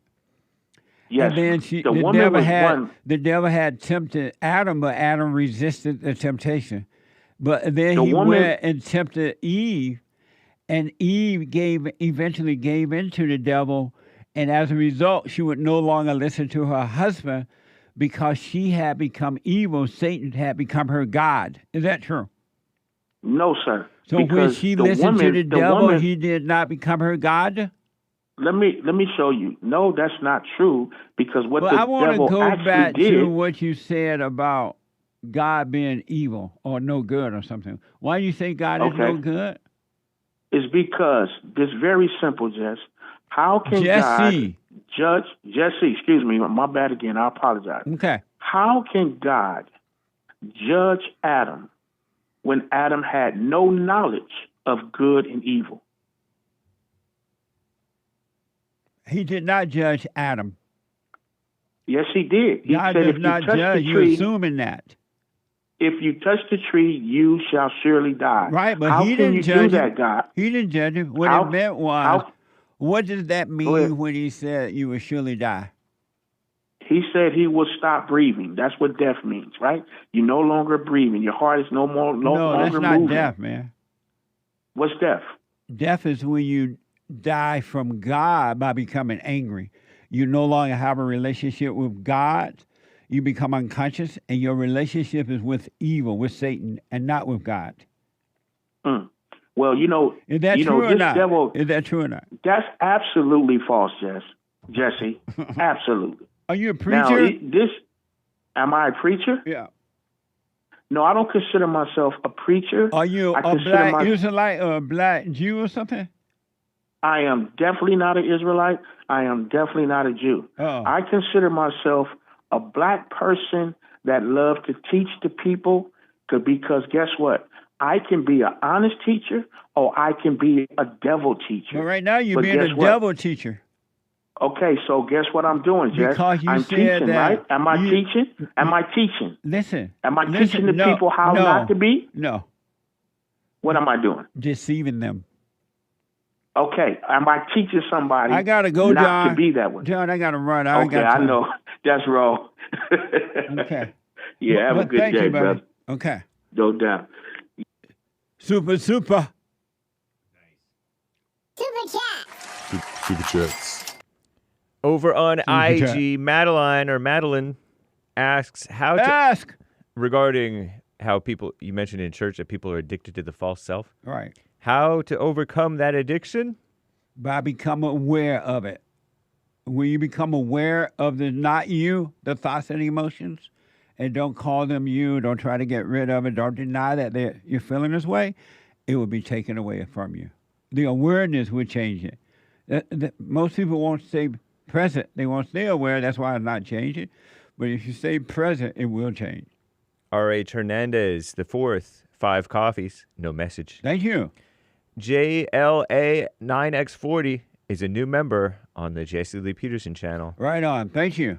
Shout out to the coffee buyers, buymeacoffee.com/JLP Talk. Right on. Thank you. Different from Punchy's Coffee. This is Super Chats. Right. Free your mind, 3 coffees morning, y'all. I'm a 54-year-old man working on myself, doing what is right, seeking the truth. My issues, I lack motivation. Any advice to get myself motivated again? Wish y'all well. Overcome the anger. Really.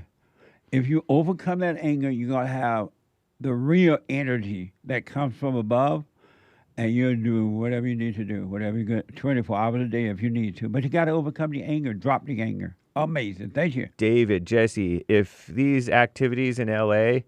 and other cities are just protests, I'd hate to see what a riot would look like. What a mess. Me too. Burning, destroying, and they call it a protest. I haven't seen proof of it yet, that some of those protesters are being paid to protest. They're making... I saw one guy on some show he does or something, and he said that he make $150 a day to go protest. So somebody paying these people to do this. This ain't real. Meaning they're not out there on their own. They're doing it for the money, and most of them can't see what they're doing anyway. Amazing. Thank you.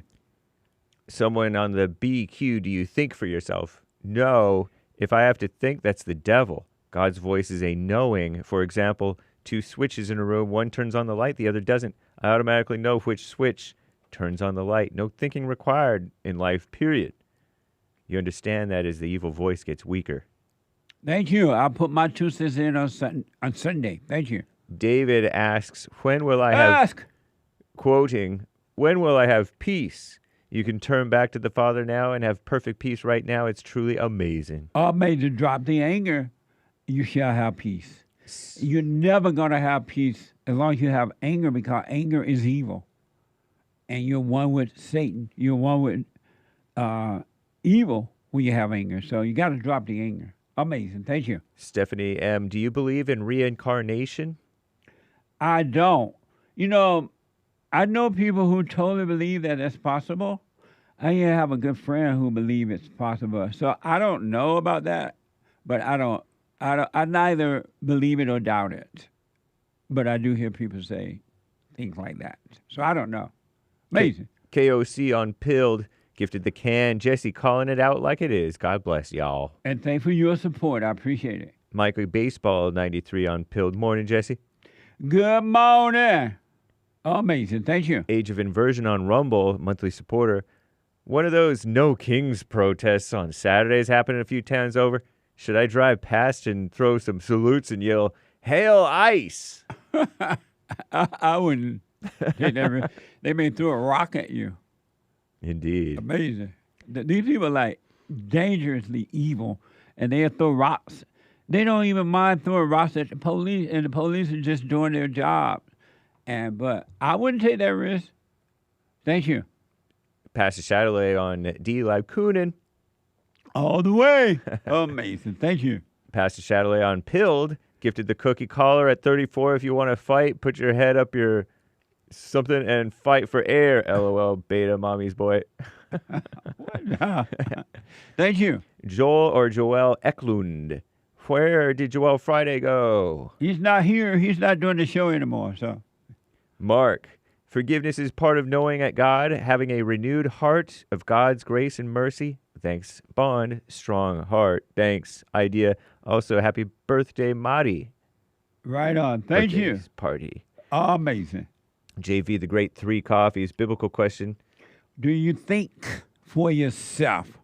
If I thought for myself, I'd choose not to think at all, only for day-to-day conscious life decisions. So no, I don't think for myself. I can't choose not to. All thoughts are lies all the time. JLP voice. Amazing. I'll put my 2 cents in on Sunday. Thank you. And Jermaine on the BQ, do you think for yourself? Quote, for my thoughts are not your thoughts, neither are my ways your ways. Your ways my ways, saith the Lord. For as the heavens are higher than the earth, so are my ways higher than your ways, my thoughts than your thoughts. Jermaine. Amazing. Thank you. Zit. Sorry. Jesse, I hear your words, but I Zit. Okay. Jesse, I hear your words, but I let them go in one ear, out the other, for the seed must die to bear fruit. Tell yo lil fans. Amazing. Thank you. Some will have ears to hear, says a follow-up. Zit. Right on. Super Thank chat. you. Eli P. Blats, like John, are the reason they don't let them read. What the? Thank you. Women will teach the world. Eric, 3 copies. That's crazy. A lot of black men, especially, and women, have been taught by their mothers and other black women that the black woman is saying the word. That's your first teacher. That's the problem. Your mother's so evil that the moment you pop out of church, out of her womb, she takes you to church. Try to save you from the evil that she's created in you. What the? Thank you. Aries 1 gifted the shades over on Pilled. Thank you as always, sir. Amazing. Thank you. Eric, 3 coffees. Protesters are mentally ill. Protesters are terrorists. Protesters are Democrats. Amazing. Thank you. Anthony on Cash App. That's Bond JLP on Cash App. Quiet the riot when people are defiant. USA, USA. Thank you, Anthony. That's right. And he also says with the follow-up, don't be touching that tree, Jesse. What the? I can't believe that guy was saying God's no woman and the woman's, God's no good and the woman's great. Kamala voter. Amazing point. Thank you. And thank you, guys. That may be all for now. Amazing. Thank you. Let me go to Canada and talk to Chris. Hey, Chris, you're on the air. Hey, Jesse, how's it going? Amazing. Amazing, yes, sir. So I had a little bit of an issue with the Bible since it's Bible Thumper Thursday. Bible Thumper Thursday, yes. Yes. And I'm kind of like a former Bible thumper. Mm-hmm. And so the other day I had a little bit of an issue. I tend to blame God when, bad things happen, which is not right. And so I basically ended up tearing up a Bible and spit on it. And I just went, honestly, it felt like I was possessed. It was crazy. And now I'm kind of feeling guilty about it. I don't really know how to deal with it. It's kind of a weird thing that happened. So you were mad at the Bible, you destroyed the Bible, and now you feel guilty about it? Yeah, because, I've, like I said, I was indoctrinated like a lot of people, and I believe in God, I believe in Jesus and all of that. Right. Was it your Bible? Pardon me? Was it your Bible? Yes, sir, yeah. So why you feel guilty about destroying your own book? Well, I just felt like symbolically, it just wasn't right. But it's just a book. It's a meaningful book, but it's a book. Why would you feel bad about destroying a book?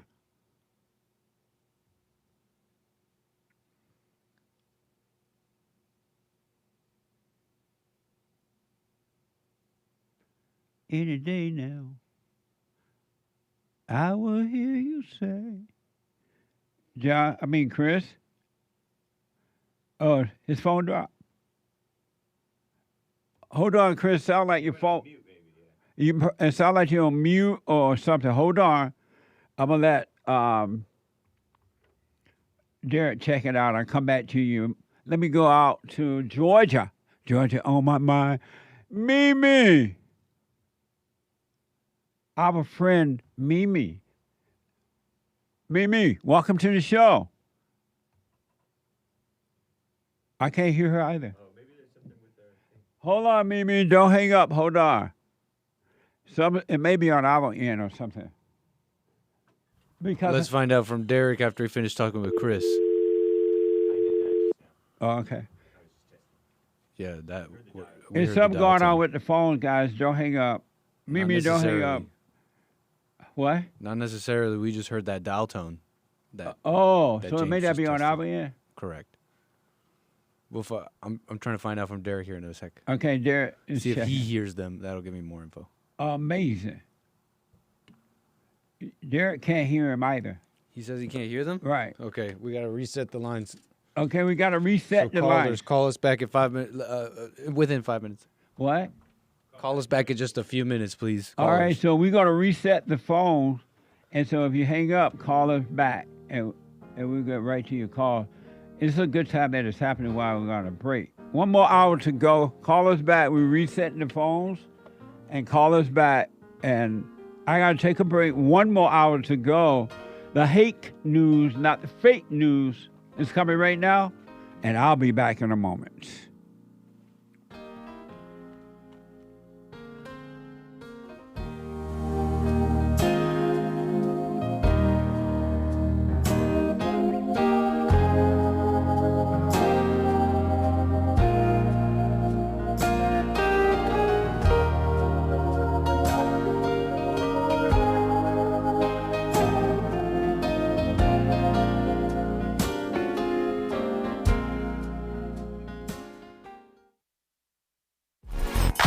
So, here's what I recommend. I invite you to download my silent prayer. I know some people have called in and they wonder if the silent prayer is working. And I just want to take a second and to tell them that it works. You just have to stick with it. Yeah. That's the first thing I started doing before I even forgave my parents. And I was so depressed and suicidal at some times that I just would have to stop in the middle of my job or whatever I was doing and go into the silent prayer. And it really does help. Like, I don't have those anymore. Amazing. You haven't seen anything yet. Doubt every thought. Bring every thought into captivity. Just let them all pass. Don't judge them. You haven't seen anything. It gets better and better and better and easier, easier, easier. So my gift to you, no charge, at rebuildingtheman.com/church.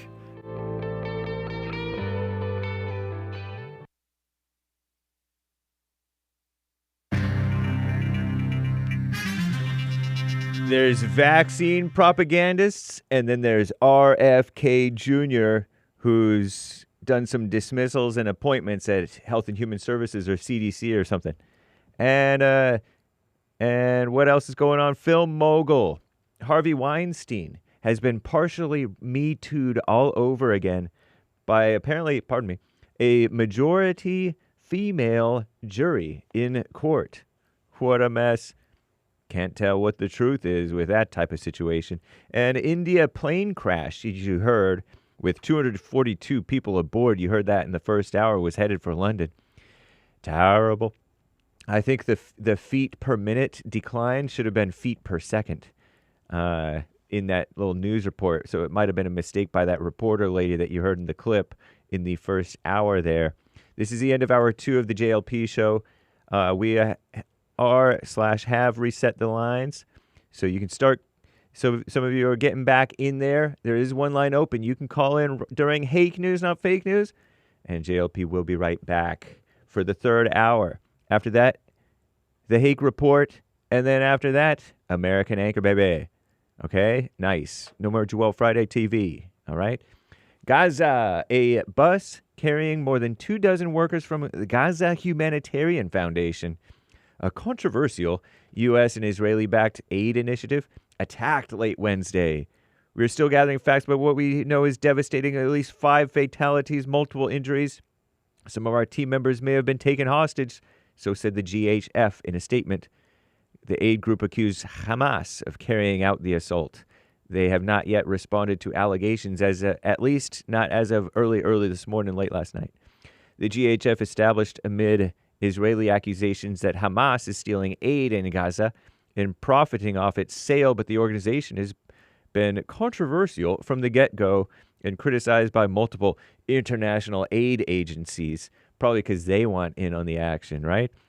They're probably biased, is my guess. I don't know.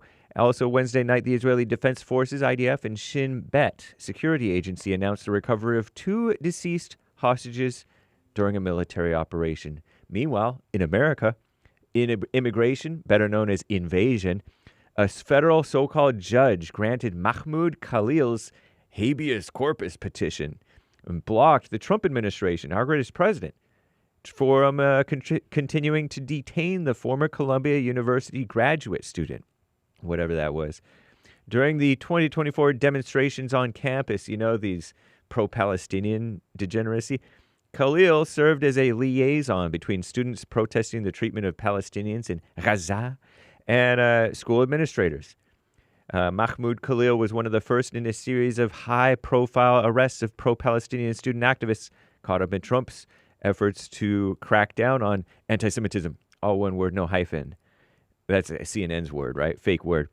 On college campuses, and his detention sparked protests across the United States. In 3 months, he was imprisoned. In the 3 months he was imprisoned in Louisiana, Mahmoud Khalil, he missed his own graduation and the birth of his first son. In other immigration news, Kabi Lame, or Kabi Lame, I don't know. He's black, Senegalese. And when he went to Italy when he was like 1. And lived in public housing. But anyway, very popular TikTok personality, talented guy, goodwill ambassador for UNICEF. He left the United States after being detained at the airport by immigration agents in Vegas for allegedly overstaying his visa. Typical young man. He's like 25-ish. And vaccines. Earlier this week, Health and Human Services Secretary Robert F. Kennedy Jr. dismissed the entire panel of vaccine advisors, as you may have heard, that guides the CDC on vaccine schedule and required coverage of immunizations. Wednesday, he appointed 8 new members, including several prominent critics, or at least a few, critics of the government's China virus response. They call it COVID-19. RFK Jr.'s overhaul of the panel drew rebukes from physicians, nurses, former health officials, and the American Medical Association, none of which are necessarily to be trusted, okay? The AMA adopted a resolution calling for Kennedy to reverse this decision because they're talking about, preventable illnesses are going to increase with lower vaccine rates. I'm James Hake, now back to JLP, Hour 3.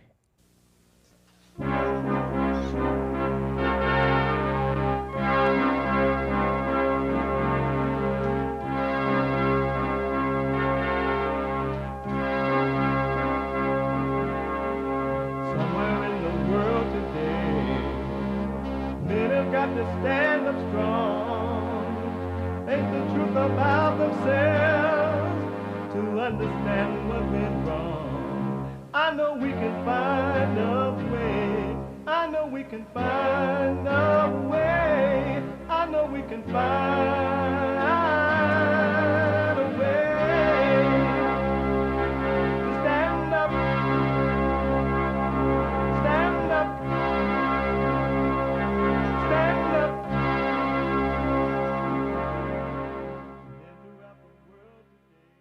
Uniting the races with truth instead of dividing them with lies. We're also rebuilding the family by rebuilding the man. I am Jesse Lee Peterson. Welcome to the third hour of the show today. The phones are now working again. 888-7753-773. 888-77-JESSE. Jesse. Jesse. And my biblical question, do you think for yourself? Do you think for yourself? You can podcast all the shows, and if you're too busy, just sit and watch it.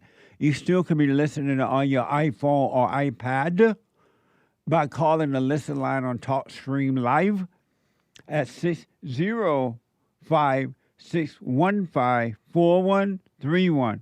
605-615-4131.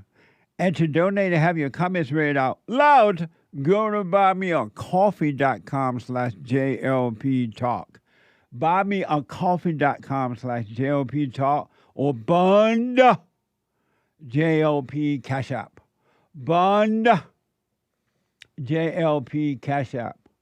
Bund JLP Cash App. All right. Amazing. It's Thursday. We take all calls, but we also set aside, because we love the Bible Thumpers, time for the Bible Thumper Thursday. Oh my God. Oh Lord. Oh my God. Turn around and look at these people. Oh, What from the Lord? I got what I wanted from the Lord. I'll go back to Washington. Oh, yes, I will. I'm a Southern Baptist. They don't believe in tongues. I'm a Southern Baptist. I want it.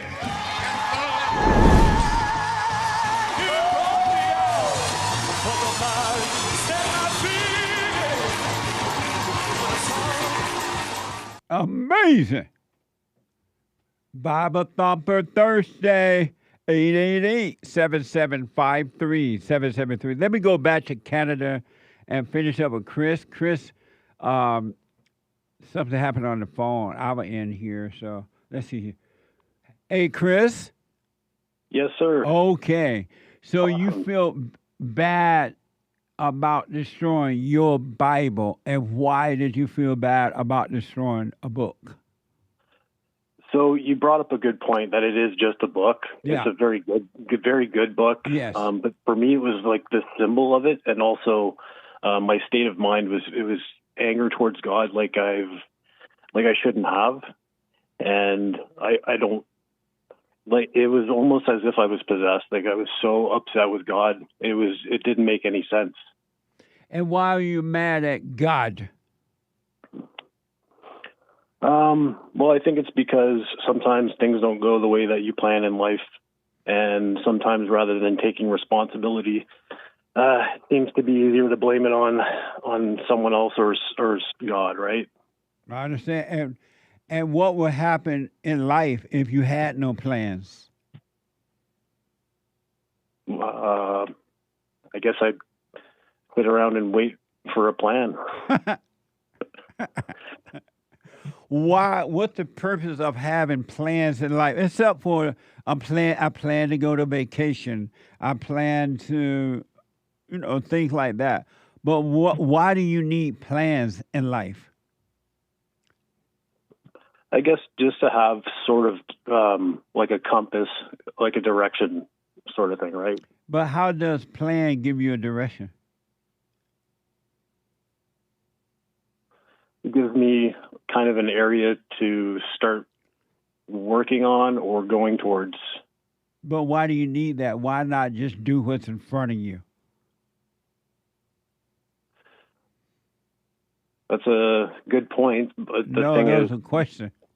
yeah, I love when you do that. Yeah, what was that question again? Why do I not do what's in front of me? Why don't you just do what's in front of you? Why do you need a plan?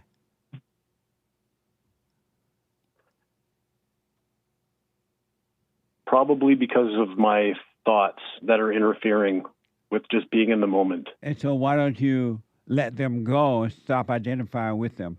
Because you're right about that. But why?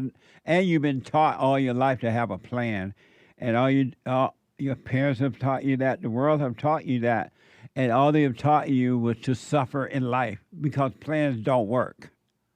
You don't need a plan. You just need to live. Yeah, that sounds wonderful, to be honest, but it's very, very difficult to do that. Why? How you know it's difficult? You never done it. Well, there's been times in my life where I didn't really have a plan, and I literally just kind of sat around on the couch all day for like a month or 2 months. So why do you go to work? Let's say I was laid off or quit a job, or there were no jobs like during COVID lockdowns and things like that. But not having a plan is kind of scary, I guess you could say. And who is scared?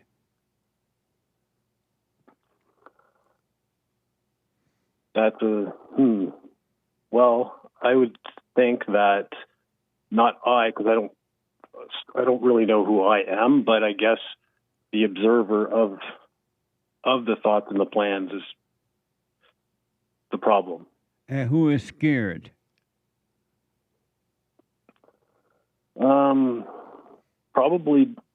It's probably an illusion. It's probably not real, I think. But I don't know how to, I don't know how to really get past it when I'm in that moment. You get past it by not believing them. You see them, the thoughts, but don't believe them. Don't be one with them, and you get past it. And when you say you were mad at God, and then you tore up your Bible, who was mad at God? Well, in the moment, like I mentioned, it felt like it wasn't me or whatever I am, but it felt like a possession. Like it was just anger at such a level that it was irrational, didn't make any sense. It didn't feel like that would come from God. It came from something else that's, just not so, a little bit darker. And you're right about that. So why did you say, I am mad at God?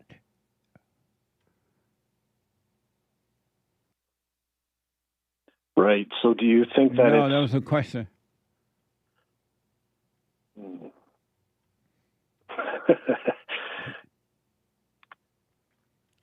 I really like how you whittle down that piece of wood until it gets down to the fine point. I like that. It's hard to dig deep, but I guess I would be like the observer of thoughts, and the thoughts, as I'm learning right now, are kind of not of me. I keep going in a circle of back to they're not of me, but then who am I, right? So it's like a circle. You just keep going around. It's hard. The observer never get angry. It's the one that cannot observe or is not observer that get angry. And so if you stay present, there would be no such thing as anger. What would happen if Chris disappeared? What would happen if you disappeared?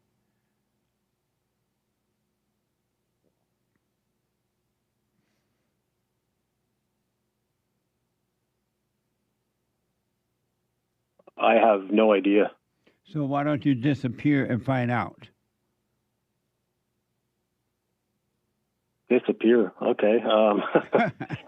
Why are you afraid to disappear? Why you keep holding on to this false self?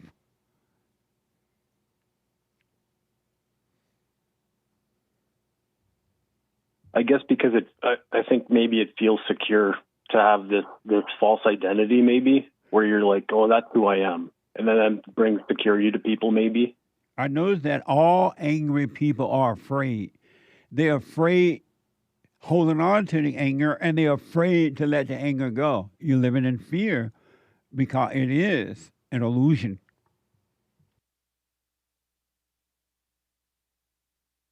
Okay, so now with the whole situation with God, I mean, I feel embarrassed at how upset I was, but I guess I'll take it. I'll take your advice to heart, and I'll try to stay more present. You know why you feel embarrassed? Well, who's the one feeling embarrassed? You feel embarrassed because you're on an ego trip. You think that there is a you to judge. You think there is a you to feel embarrassed. There is no you to feel embarrassed, and there's no you to judge. All that is ego too. You're on such an ego trip. Absolutely, yeah. I agree with that. Yeah. So the devil tempts you, accuse you, and then he condemn you, and you think that is you. You playing the game with the devil. Anyone who think that they can be embarrassed, anyone who think that they can judge is playing God. There's no you to do any of those things.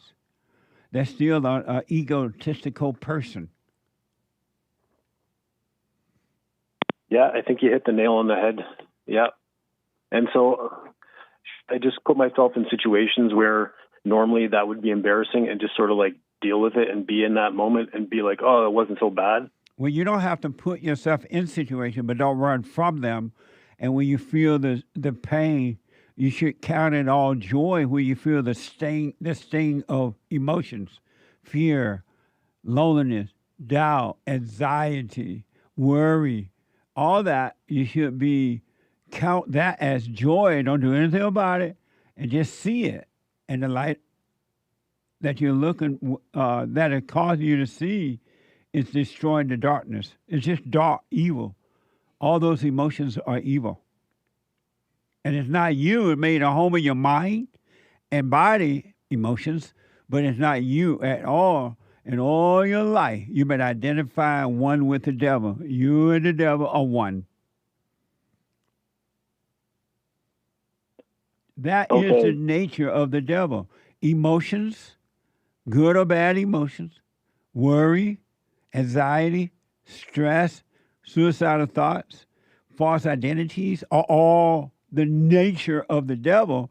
And that's what the Father's trying to take away from you, that old nature, which is not yours. But you got to stop calling it you. Yes, absolutely. Thank you so much for that. That's going to help. I'm going to meditate on that for a bit, and I don't want to take up too much more time because I'm sure there's more people that want to speak with you, but I appreciate that. Thank you. Stay with it. Stay with it. Are you doing the silent prayer every day? Yeah, I do it every morning now. Yeah. Okay. And at night? I haven't been doing it at night, so maybe that's a good idea. You tried to trick me. You be like, yeah, I do it every morning. I you got me. Every morning and night, buddy.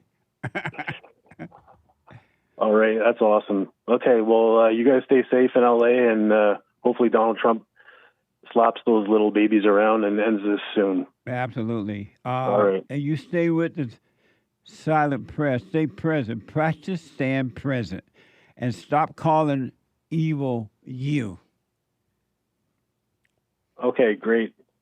Thank you so much, Jesse. Have a great day. All right, buddy. Amazing. Right now. Let's go and talk to your friend, my friend, and the world's friend, Mimi out of Georgia. Georgia on my mind. Mimi. Hi, Jesse. How are you? I am great. How are you? Amazing. Good. Nice. Okay, so first of all, I missed your birthday, so happy birthday, Jesse. Thank you very much. It was amazing. I'm sure it was. And it's interesting because the last call actually kind of answered my question that I had. Yes. And then kind of circled back, which is very interesting. Hold on. Sorry, my car wanted to switch to the whatever. So my question was, will there ever come a time where you reach, or one would reach, the same kind of clarity that you reach? Because right now it just seems very confusing. You 100%. You will, because as you stay with the light, the darkness, the mind is being cleared up by the light of God. And he will give you a clear mind, and all you will know is wisdom from him. You will just live your life. It will be made very clear to you. So, in answer to the biblical question, do you think for yourself? The answer to that is absolutely not. And the only reason that I say that is because the not me that I'm starting to separate myself from is the biggest bully I have ever met in my whole life. Amazing. I can't respond to the biblical question, but I have to do this on Sunday. But I highly recommend, and I notice this about people too, is that I encourage people to change what they say. And, stop calling thoughts and emotions you. You're not your thought. You're not your emotion. You're not your body. And some people do it, but most won't. And because they won't do it, they stay the same. They won't even change their language. They still speak death into their lives instead of life. So just stop calling yourself those things. You see them, don't deny them, but don't call them you. And I'm telling you, I tell people to rejoice when you get those stings in life, the stings of loneliness, when you feel that pain of doubt and fear and worry. Rejoice, do nothing about it, and it'll be taken away. Yeah, but I think that's kind of counterintuitive to kind of this whole energy movement. I think everyone's they're always looking for something positive. That's the problem. I wouldn't. Okay. You're not supposed to be looking for anything positive or negative. Right.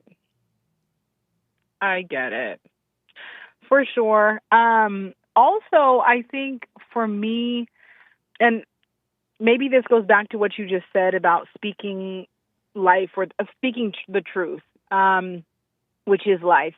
But I think for me, certain things happened in my life, and I'm not trying to go back in the past, but if I was to remember when I truly became angry and when I started to change and physically see a change in me, it was almost like you make a pact with the devil, like you make it in blood, like you can't go back, like you can't undo it, like you can't. You're like, because you can't undo the past, you can't undo what happened. It's almost like a pact that you can't get out of. It's like a contract that you just can't get out of. And why can't you undo the past? That's impossible. How you don't is that? have, unless you have a time machine. That's impossible, Jesse. How is that? If you keep going back to the past, why can't you undo it?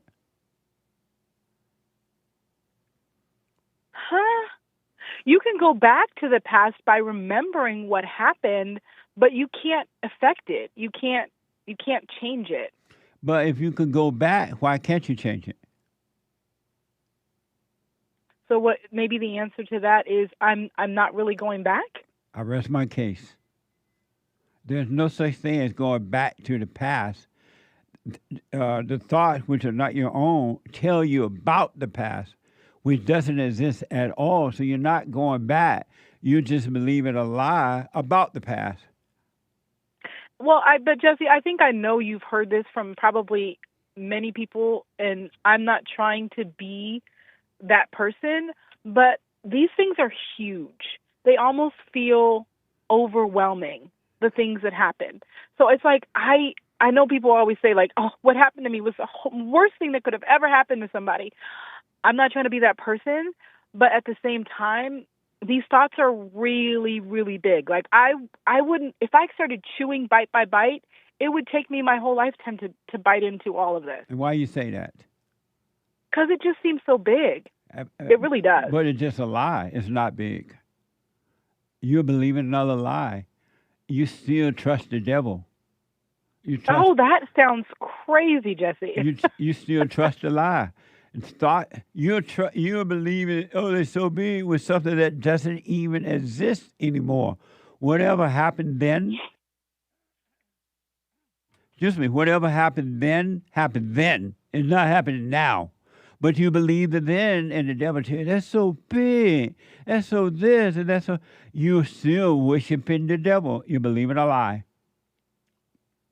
Okay. Got it. And the real you, you're not, the real you don't remember the past or the future. The real you, nothing has ever happened to you at all.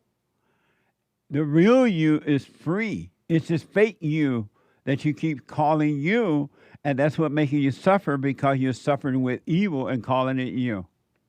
So then why does the real me need to be brave and have courage and all of those things? Like, why does the real me need to seek the truth? Like, because it seems to me like the real me is nothing. But everything, like one and the same. So why be anything? That's a good question. Why don't you be nothing? Why do you have to be brave? Why do you have to be weak? Why do you have to be anything? No one, your parents were wrong, and the world have taught you wrong when they told you to be brave, be this and be that. They set you up to suffer in the way that you're suffering. You don't need to be brave. The truth does not need you to be brave at all. The truth does not need you to believe. The truth doesn't need you to do anything. It doesn't need your help at all. It just needs you to admit you're wrong for hating, playing God. See, this is the lack of clarity that I'm talking about. Like, when you say certain things, it becomes all too more confusing, Like not what, all for too example? more clear. Like what? I mean, it just elicits emotions in me that like are full of fear. Like, I heard what you said, but it doesn't make sense. Like, how do I become nothing? There's parts of me that doesn't want to become nothing. Like, I don't know. It just becomes the opposite of what I'm looking for. And who are you, your emotions?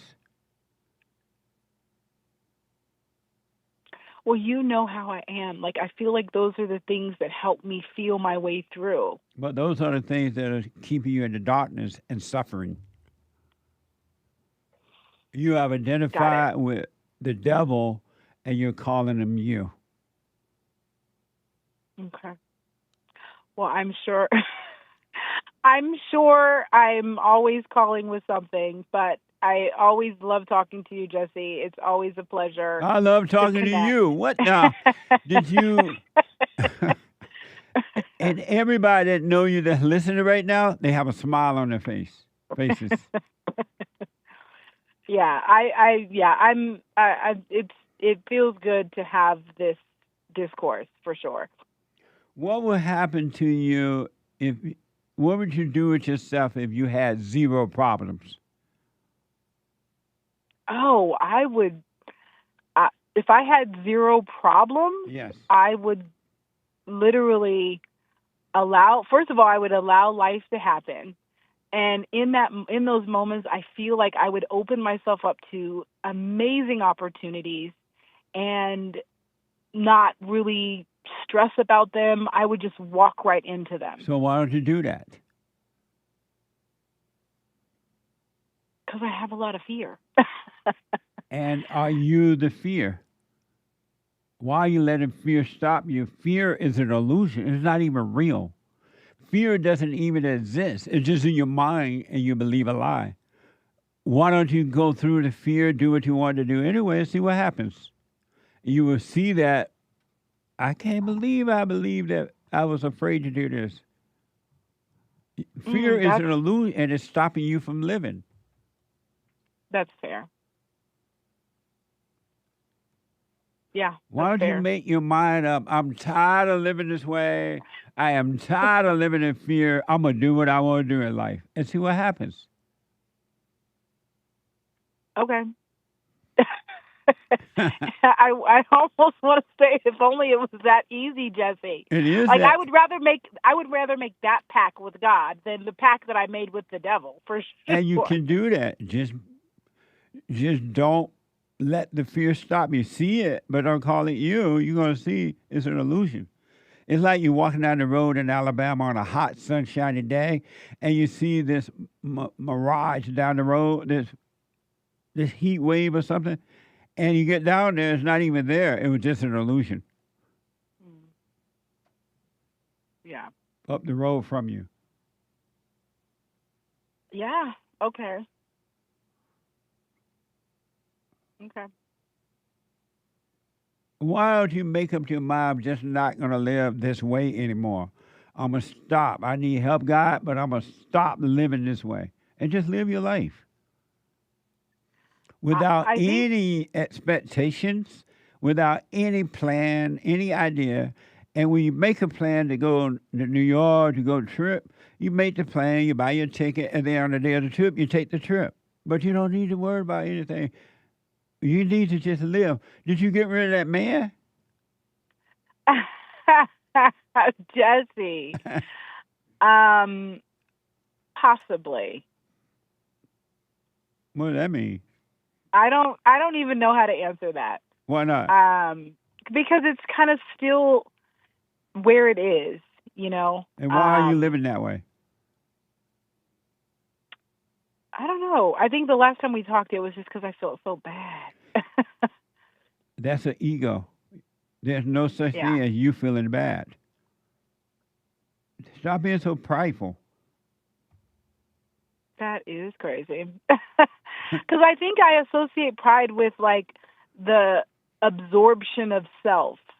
And I think I'm rarely ever thinking about myself. I'm always thinking about somebody else. That's not true. I don't know. I guess my mom taught me to be like this. No, like, that's not and true. I'm not trying to put it on her. That's not true. You're always thinking of you. You never think of others. It's all about you. So I'm thinking about him so that I can look good. Yes. So he doesn't think of me as a bad person. Absolutely. And so that you don't think of yourself as a bad person. Everything you do is about you and never about anyone else.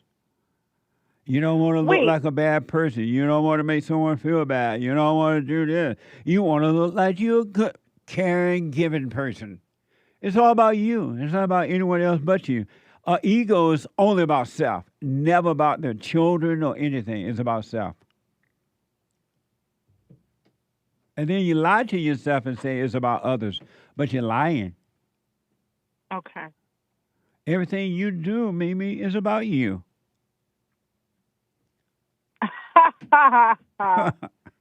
Oh, Jesse. That's crazy. What do you think about that? I think it's crazy. Like, you and the truth are so, like, in sync. It's wild. And it's pretty wild. Is it true that it's all about you? I mean, you definitely had my brain thinking, and yeah, I mean, I'm not going to lie and say, you know, I don't think I've fully come to that. I don't think I'm to that admission and about why not? everything. But why not? Tell me one thing you have done in your whole life, and it wasn't about you.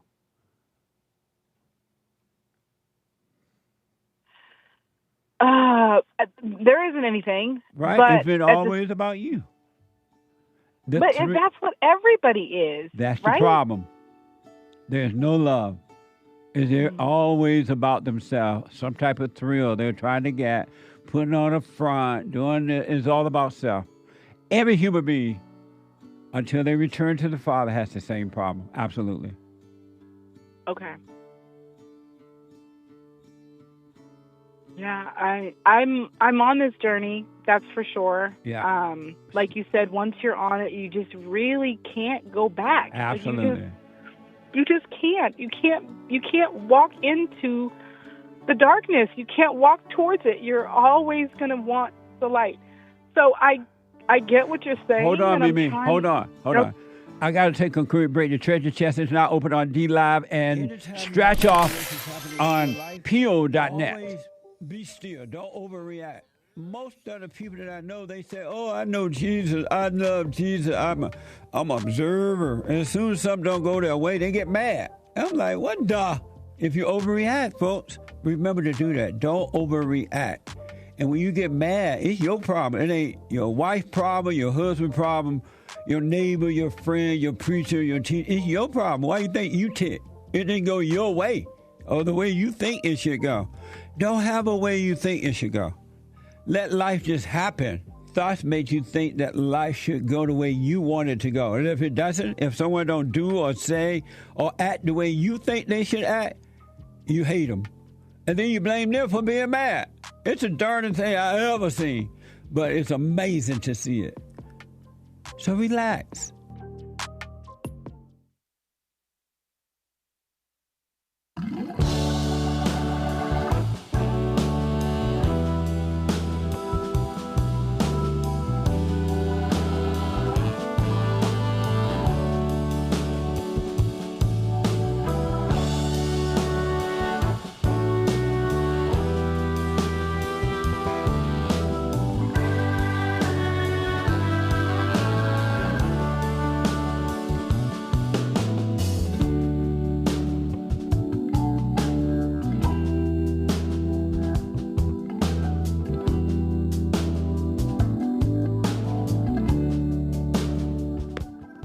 Amazing. Welcome back. 888-77-JESSE. The Hake Report is coming up at the top of this hour at 9 a.m. Pacific time. James Hake, the guy with the good hair. And then at 11, the Anchor Baby.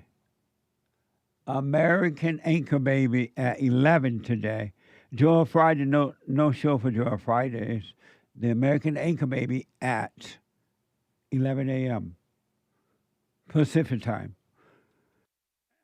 And then get your Father's Day cameos in. I'll do them for you, and we'll get it back on time so you can put a smile on your father.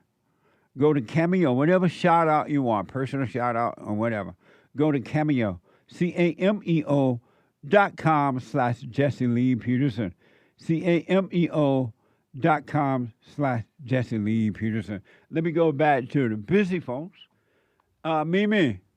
Yes, Jesse. Okay, you were saying something, and I put you on hold there for a minute. You did, but it was funny because it was right in the midst of emotion, and it was so crazy because it becomes overwhelming, but it's not real.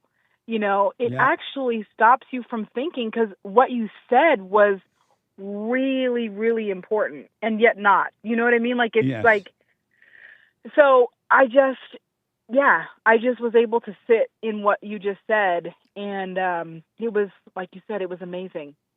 Will you stay with it, and stop calling thoughts and emotions you? Stop calling the past or the so-called future you. It doesn't exist. And the real you, when the fake you disappear, and it will, the real you will come forth, and you're going to see it was never you. You're going to be like, what the? Well, all my life I've been thinking that was me. I thought it was happening to me. I thought it was me. You will see that it's not. Okay. It's happening to the ego. It's not happening to you. Okay. Thank you, Jesse. You stay with it, stay with it, stay with it. Are you doing the silent prayer every day, every night? Absolutely. Right on. Almost without ceasing, for sure. Well, you stay with it and practice staying out of your imagination. During the day, if you get caught up in a thought, just, come back to the present. Don't judge it. Don't say, oh, my God, it's not working. None of those things. Just come back to the present. You'll be fine. You won't miss a step. Okay. Thank you, Jesse. It's good to hear from you. Amazing. I know. Always a pleasure. Right on. Okay. Talk to you soon. Okay. Thanks a lot, Jesse. All right. Bye. Bye now. 888-7753-773. Let me go to Rochelle, our first-time caller out of Minnesota. Rochelle, welcome to the show. You're on the air. Hi, Jesse. How are you? All is well. Very good, very good. I was just gonna piggyback off of Chris's message about how like why you wouldn't be distraught about why you destroyed a Bible, because I've also destroyed like a 1925 Bible, and You I didn't do tore it up? I didn't tear it up. No, I was walking in the rain, and the rain destroyed it. Oh. So, yeah, and I mean it completely destroyed me. I was totally distraught, like, afterwards, because, like, I couldn't fix it. I didn't know what to do about it. And I also wanted to answer your question about. So did you feel bad about it because did it worth a lot of money or something? I mean, it's, what is it called? It's no, when it's called like it's antique. Like it's no, it's unexpensible. Like it's something that's worth nothing because it's worth so much. You know? No, I don't remember what it's called. What? Sentimental, but Priceless. not sentimental. It was priceless. Yes, priceless. What does that mean? Well, because it was so old that it had all the pictures in it and it had everything in it that I was just like it was worth so much to me, and I just completely destroyed it. But it's going to fade away anyway. It was just paper. It was dirt. It's going to disappear anyway. But I love that you're trying to make me feel better about it. But I'm not trying to make you feel better about it at all. I'm just telling you it was just a piece of paper, and it's going to dry up. It's going to dry up and crumble away anyway. But it was from 1925. Like that's like it's sentimental at that point. Like not only sentimental, but it's like it's worth more than what it. You know, it's just worth more than that. And so, why would you make a book sentimental? Because it has knowledge. It has knowledge, and but it can't it have the knowledge without you being emotionally tied to it? Well, I mean, it's worth so much at that point that it's. Can it still be of value without you being emotionally attached to it? That's a good question because honestly, I mean, it has so much value to it. Can it be of value without you being emotionally attached to it? I'm too emotionally attached to it. I said, can it be of money value, good knowledge in the Bible without you being emotionally attached to it? I mean, if I wanted to sell it, I'm pretty sure it'd be worth like at least, I want to say 150, right? Maybe more. But why would you need to be emotionally attached to that? Because it has knowledge. But why would you need to be attached to it, though? Because knowledge is important. Why is that? Knowledge. Because what did everyone fight for so hard back in the they fought hard for knowledge. Like they wanted to know how to read, they wanted to know how to write. But if you notice, people with knowledge are evil. I don't know. I never thought of knowledge to be evil, unless like you're learning. I mean, I don't know, because in this world, like knowledge puffed up people. That's why you're not supposed to hold on to knowledge. Knowledge comes to bring you information, but you're not supposed to hold on to it. You should get an understanding and let knowledge go away, because knowledge makes you think you are something that you're not. It gives you a false sense of security. It gives you a false impression of yourself. It makes you think that everybody should respect you and do this because you have the knowledge. It puffs you up. Isn't that what it's supposed to do? No. I mean, but when you puff you up, it kills you. But how do you make that, like, how do you make that, what's the word I'm looking for? I'm looking for, like, how does that make you know that you're better, better than someone? Because it makes you think you are. It makes you think you're smart. It makes you think you're better. It makes you think people have to treat you a certain way because you are better. You have knowledge. You have the Bible, or you have a degree, a preacher degree or something, it make you think you're something that you need to protect, that you're not. And then if people don't treat you according to your knowledge, you get mad because they're not treating you with this false image that you have of yourself. That's a good point. I respect that. But I still believe that knowledge does make you better. It doesn't. You know? There's not one person on earth that ever got better with knowledge. Not one. I don't know. There's a saying that my grandfather used to say that knowledge makes you better, or something along those lines. And where's your grandfather now? He's still alive, and he's still doing his what are those called? Nonprofit organizations. And I rest my case. If you know Grandpa, you see that he's no good. He worked hard He worked hard to try to present himself as a good person. He has a nonprofit. He feeds the hunger. He's always busy so that he cannot. He is always busy. Right, because he doesn't want to see that he's no good. It's all about hiding. It's all about himself and no one else. He cannot face that he's no good. But he always calls me, and he always makes sure I'm good. If I'm not good, then he always gives me the means that I need necessary. But that's what no good people do. They always try to make you feel good so they can feel good. Oh, I don't think that's true. Then if it's not true, why doesn't it work when he calls you to make you feel good?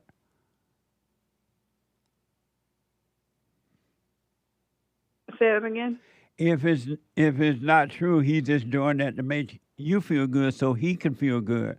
Why doesn't his phone calls work on you? Who said they never work? Why doesn't they work on you? Okay, that's a serious question because, I mean, when he calls, I almost always answer. But, like... Why is it when a good grandfather calls you to make you feel good, it doesn't work? It does work. It Because doesn't. whenever I talk to my grandpa, it makes you feel good for a minute, and then you cry at night. Okay. I hope he's not watching this. Why not? Why? Because when I do cry, like I'm like, oh shit, I wish I was like good in my grandfather's eyes. See that? You got a no good man trying to make a no good woman believe she's good. And now you try to be good in grandpa's eyes and it never works. Oh. Okay. No, but it does work because try. It did work one time. What? It worked one time. No, it didn't. It never worked. Yeah, it did. It worked because when I needed someone to tell me that I was doing bad, like my mom wasn't working, so I called my grandpa and I was like, "Grandpa, look, I'm not doing well," and da da da da da. And he was like, "Okay, listen to me. All you need to do is da da da da, and you'll do better." And I did. And then you cried. I did cry, but that's because I needed to. No, it's because it didn't work. It just gave because of time I'm gonna have to run, but it gave you a temporary feeling, and then you cried when that feeling left. But okay. So, anyways, I'm not gonna answer that. Why don't you drop your anger? My anchor. Yeah. I always drop my anchor. Whenever I feel comfortable, I always drop it. Why don't you drop the anger so you can be free? I wish I could, but why don't you? I don't drop the anchor because I do always drop the anchor. I drop it halfway down. You love your anger. Because chaos, okay? So whenever I feel chaos, I always feel comfortable. Right. So whenever I'm like, okay, you love your misery. You love your thrill of chaos. That's why you won't drop the anger. Okay. But anyways. Why don't you drop it so you can be free and you won't need Grandpa to call you and lie to you? Because I need Grandpa to lie to me. Because not only just lie to me, he tells me the truth. He tells No, he me doesn't. the truth. Grandpa does not tell you the truth. If he told you the truth, you stop crying at night. I don't cry at night. Yes, you do. I don't cry, period. Yeah, you cry. No, I really don't. You cry in your mind. You may not be crying tears, but you're crying in your mind. You're miserable. I'm not. Yes, you are. I'm really. That's why you need Grandpa to lie to you. Okay, that's partially the reason, but listen. No, that is okay, the just full listen reason. for a second. Okay. No. Okay, just listen. Okay, so when I called my grandpa, I needed him to yell at me, not because I needed someone to stern me out. Like that was gonna be like, hey, listen, you're not doing the right thing, and you need to do this, this, and this, A, B, and C. And I was like, okay, yeah, I really do need someone to tell me the point A, point B, point C. Why don't you drop the anger so you don't need that? Why not be free every day, all the time? Don't you? Am I going to be the one that tell me that I'm not doing A, point B, point C, right? Who are you? Honestly, who are you? Who am I? Yeah. Who am I? Right. I don't know what's right and what's wrong. I know that, like, Who are you? I'm Rochelle Alexis Tungland. That's all I know. What? I'm Rochelle Alexis Tungland. That's Don't all say I your know. last name, but that's your name. Who are you? That's all I know. Won't you Rochelle find out Alexis. that? Won't you find that out? You're put on this earth to overcome the false you. Why don't you overcome? Overcome what? My The false calling self. or my what? Your false self. My false self. My ego. Right. But what is? Yeah, I don't know, because my ego and my facade, I'll say, is different. It's totally different. And I don't really know what the fuck I'm supposed to be doing. Oops, excuse me. Excuse my language. I don't know what my So why don't you start working on you? Drop the anger by seeing that you're angry. Forgive your mother, your father, and God will forgive you. Practice being present and work on you so you don't need grandpa or anyone to lie to you. But my grandpa doesn't lie to me. Yes, I mean, he he's does. The one that I can... When he makes you feel good, he's lying to you. But he doesn't make me feel good. That's the problem. You said he does. He makes me feel like shit. Okay? I mean, excuse my language. I'm sorry. He makes me feel like... That's your husband in the background? Yes. Do you obey your husband? As much as I can, yes. Do you obey I your try husband? to. Yes. So why do you need your grandfather if you're obeying your husband? Because there's an age difference. You're so, older than your one has husband? more wisdom. No. So why do you need your grandfather if you're obeying your husband? Because my grandfather has always been there for me since I was young. And now your husband is there for you. Why do you still need your grandfather? Because sometimes my grandfather knows best. You know, He knows he's my better than your grandfather. husband? I mean, there's an age gap, so yes. So you're older than your husband? No, I'm not. Why no, are you saying my there's an age husband- gap? Because there's an age gap between my husband and my grandfather. I know, but your grandfather is leading you down the wrong path. He's keeping you in hell. Even when he makes you feel bad, he's still keeping you in hell. My grandfather? Yeah. No, Yeah. absolutely not. But how if I he's not testify. keeping you in hell, does it feel good to feel bad? It's just a feeling. It There is doesn't no feel negative good when he or makes you negative- feel I bad. mean, negative or positive. When he makes you feel bad, is that feeling good? If there's no. And you I like mean- feeling bad? Sometimes I need to feel bad. So you love it's your not- thrills then. That's why you like grandpa yelling at you, because you love the thrill of feeling bad. I It's gotta because run. Sometimes I need to feel bad. Oh, What? you gotta run? Yeah, because I of mean- time. Call me again. Okay. You say you need to feel bad? Sometimes I do. And who need to feel bad? Why do you need that kind of thrill? Because sometimes when you're doing bad, you need to feel bad. Why Am I you wrong? need that kind of a thrill? It's not a thrill. It is It's a just thrill. Feeling bad is a thrill. It's a feeling, right? I mean, It's feeling you bad gotta run, and emotion. So I don't know how to answer this. It's feeling bad and emotion.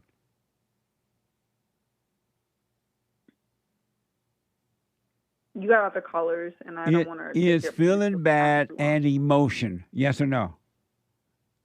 Is feeling bad and emotions the same? Yes or no? No. Is feeling bad is an emotion. I'm sorry? Feeling bad is an emotion. Right. And so emotions are thrills. Is that true? Not always. No, Because emotion is always a thrill. That's why you want it. No. When No, emotion because is you can not feel a bad. thrill. Anytime you're feeling it, it's not a a thrill. thrill. No. It is. I disagree. Why? Because when you're feeling bad, you don't feel good, and that's not a thrill. Like, I mean, if you're on...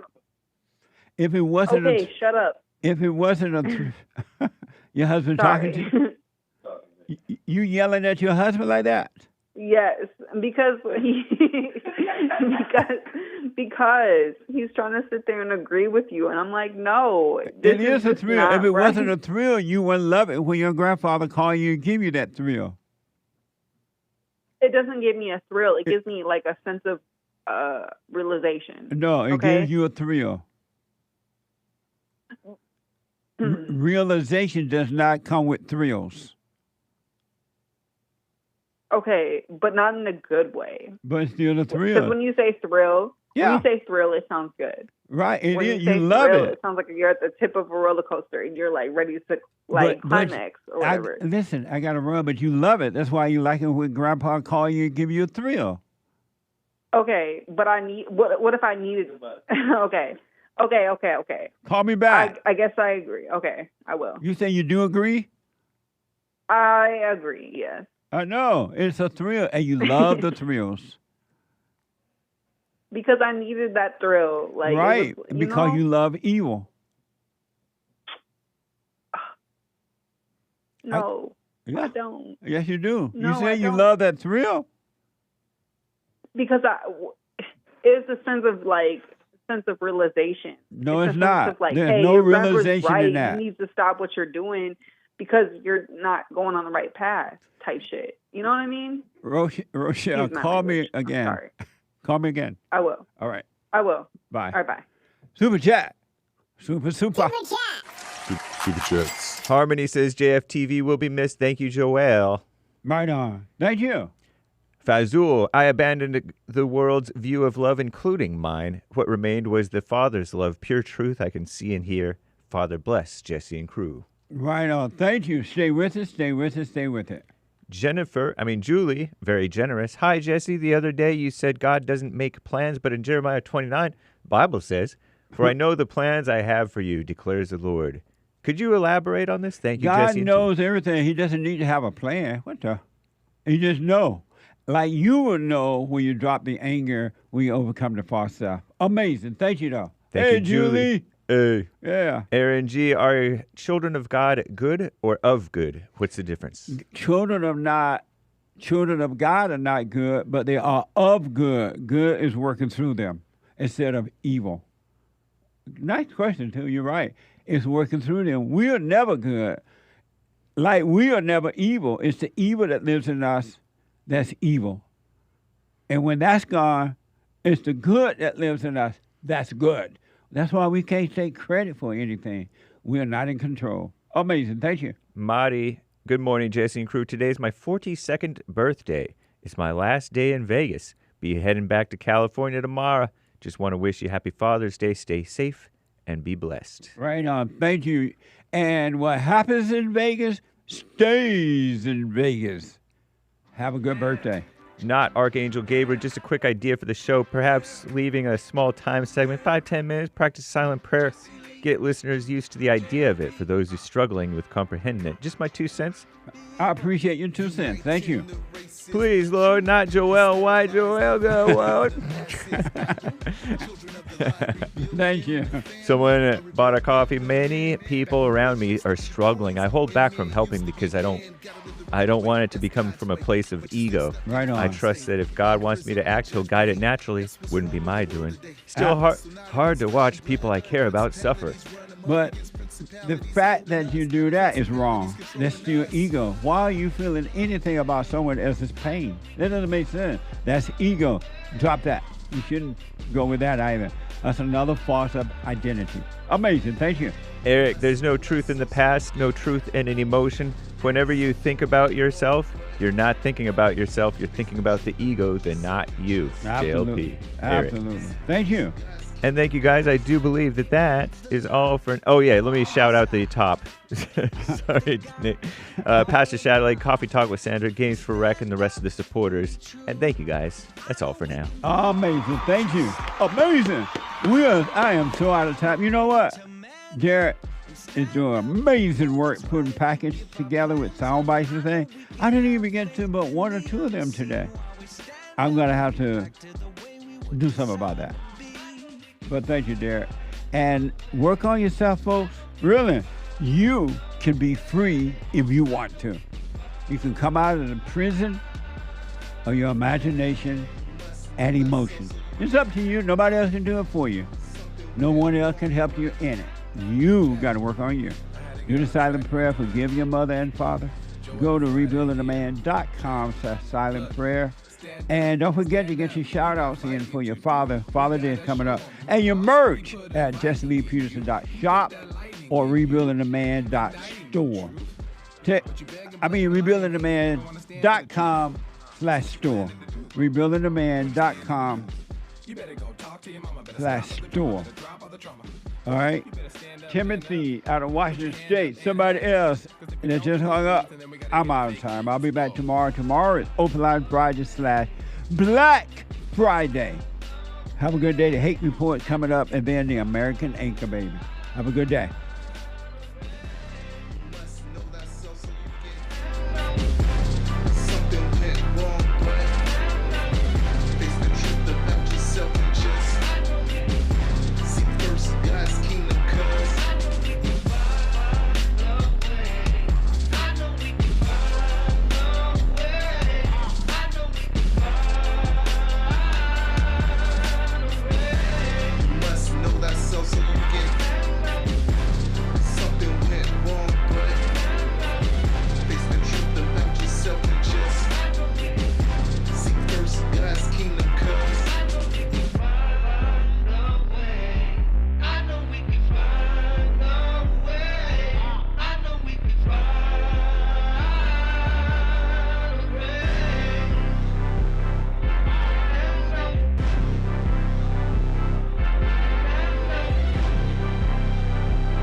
The views, information, thoughts, and opinions expressed during this show are the individual's own and do not represent the views, thoughts, and opinions of the JLP Network or Bond. Their appearance on the program does not imply an endorsement of them or any entity they represent. The material and information presented here is for general information purposes only. The JLP Network and Bond name and all forms and abbreviations are the property of its owner, and its use does not imply endorsement of or opposition to any specific organization, product, or service. Anytime you have situations happening in your life, always be still. Don't overreact. Most of the people that I know, they say, oh, I know Jesus. I love Jesus. I'm an observer. And as soon as something don't go their way, they get mad. I'm like, what the? If you overreact, folks, remember to do that. Don't overreact. And when you get mad, it's your problem. It ain't your wife's problem, your husband's problem, your neighbor, your friend, your preacher, your teacher. It's your problem. Why you think you tick? It didn't go your way or the way you think it should go. Don't have a way you think it should go. Let life just happen. Thoughts make you think that life should go the way you want it to go. And if it doesn't, if someone don't do or say or act the way you think they should act, you hate them. And then you blame them for being mad. It's the darndest thing I ever seen. But it's amazing to see it.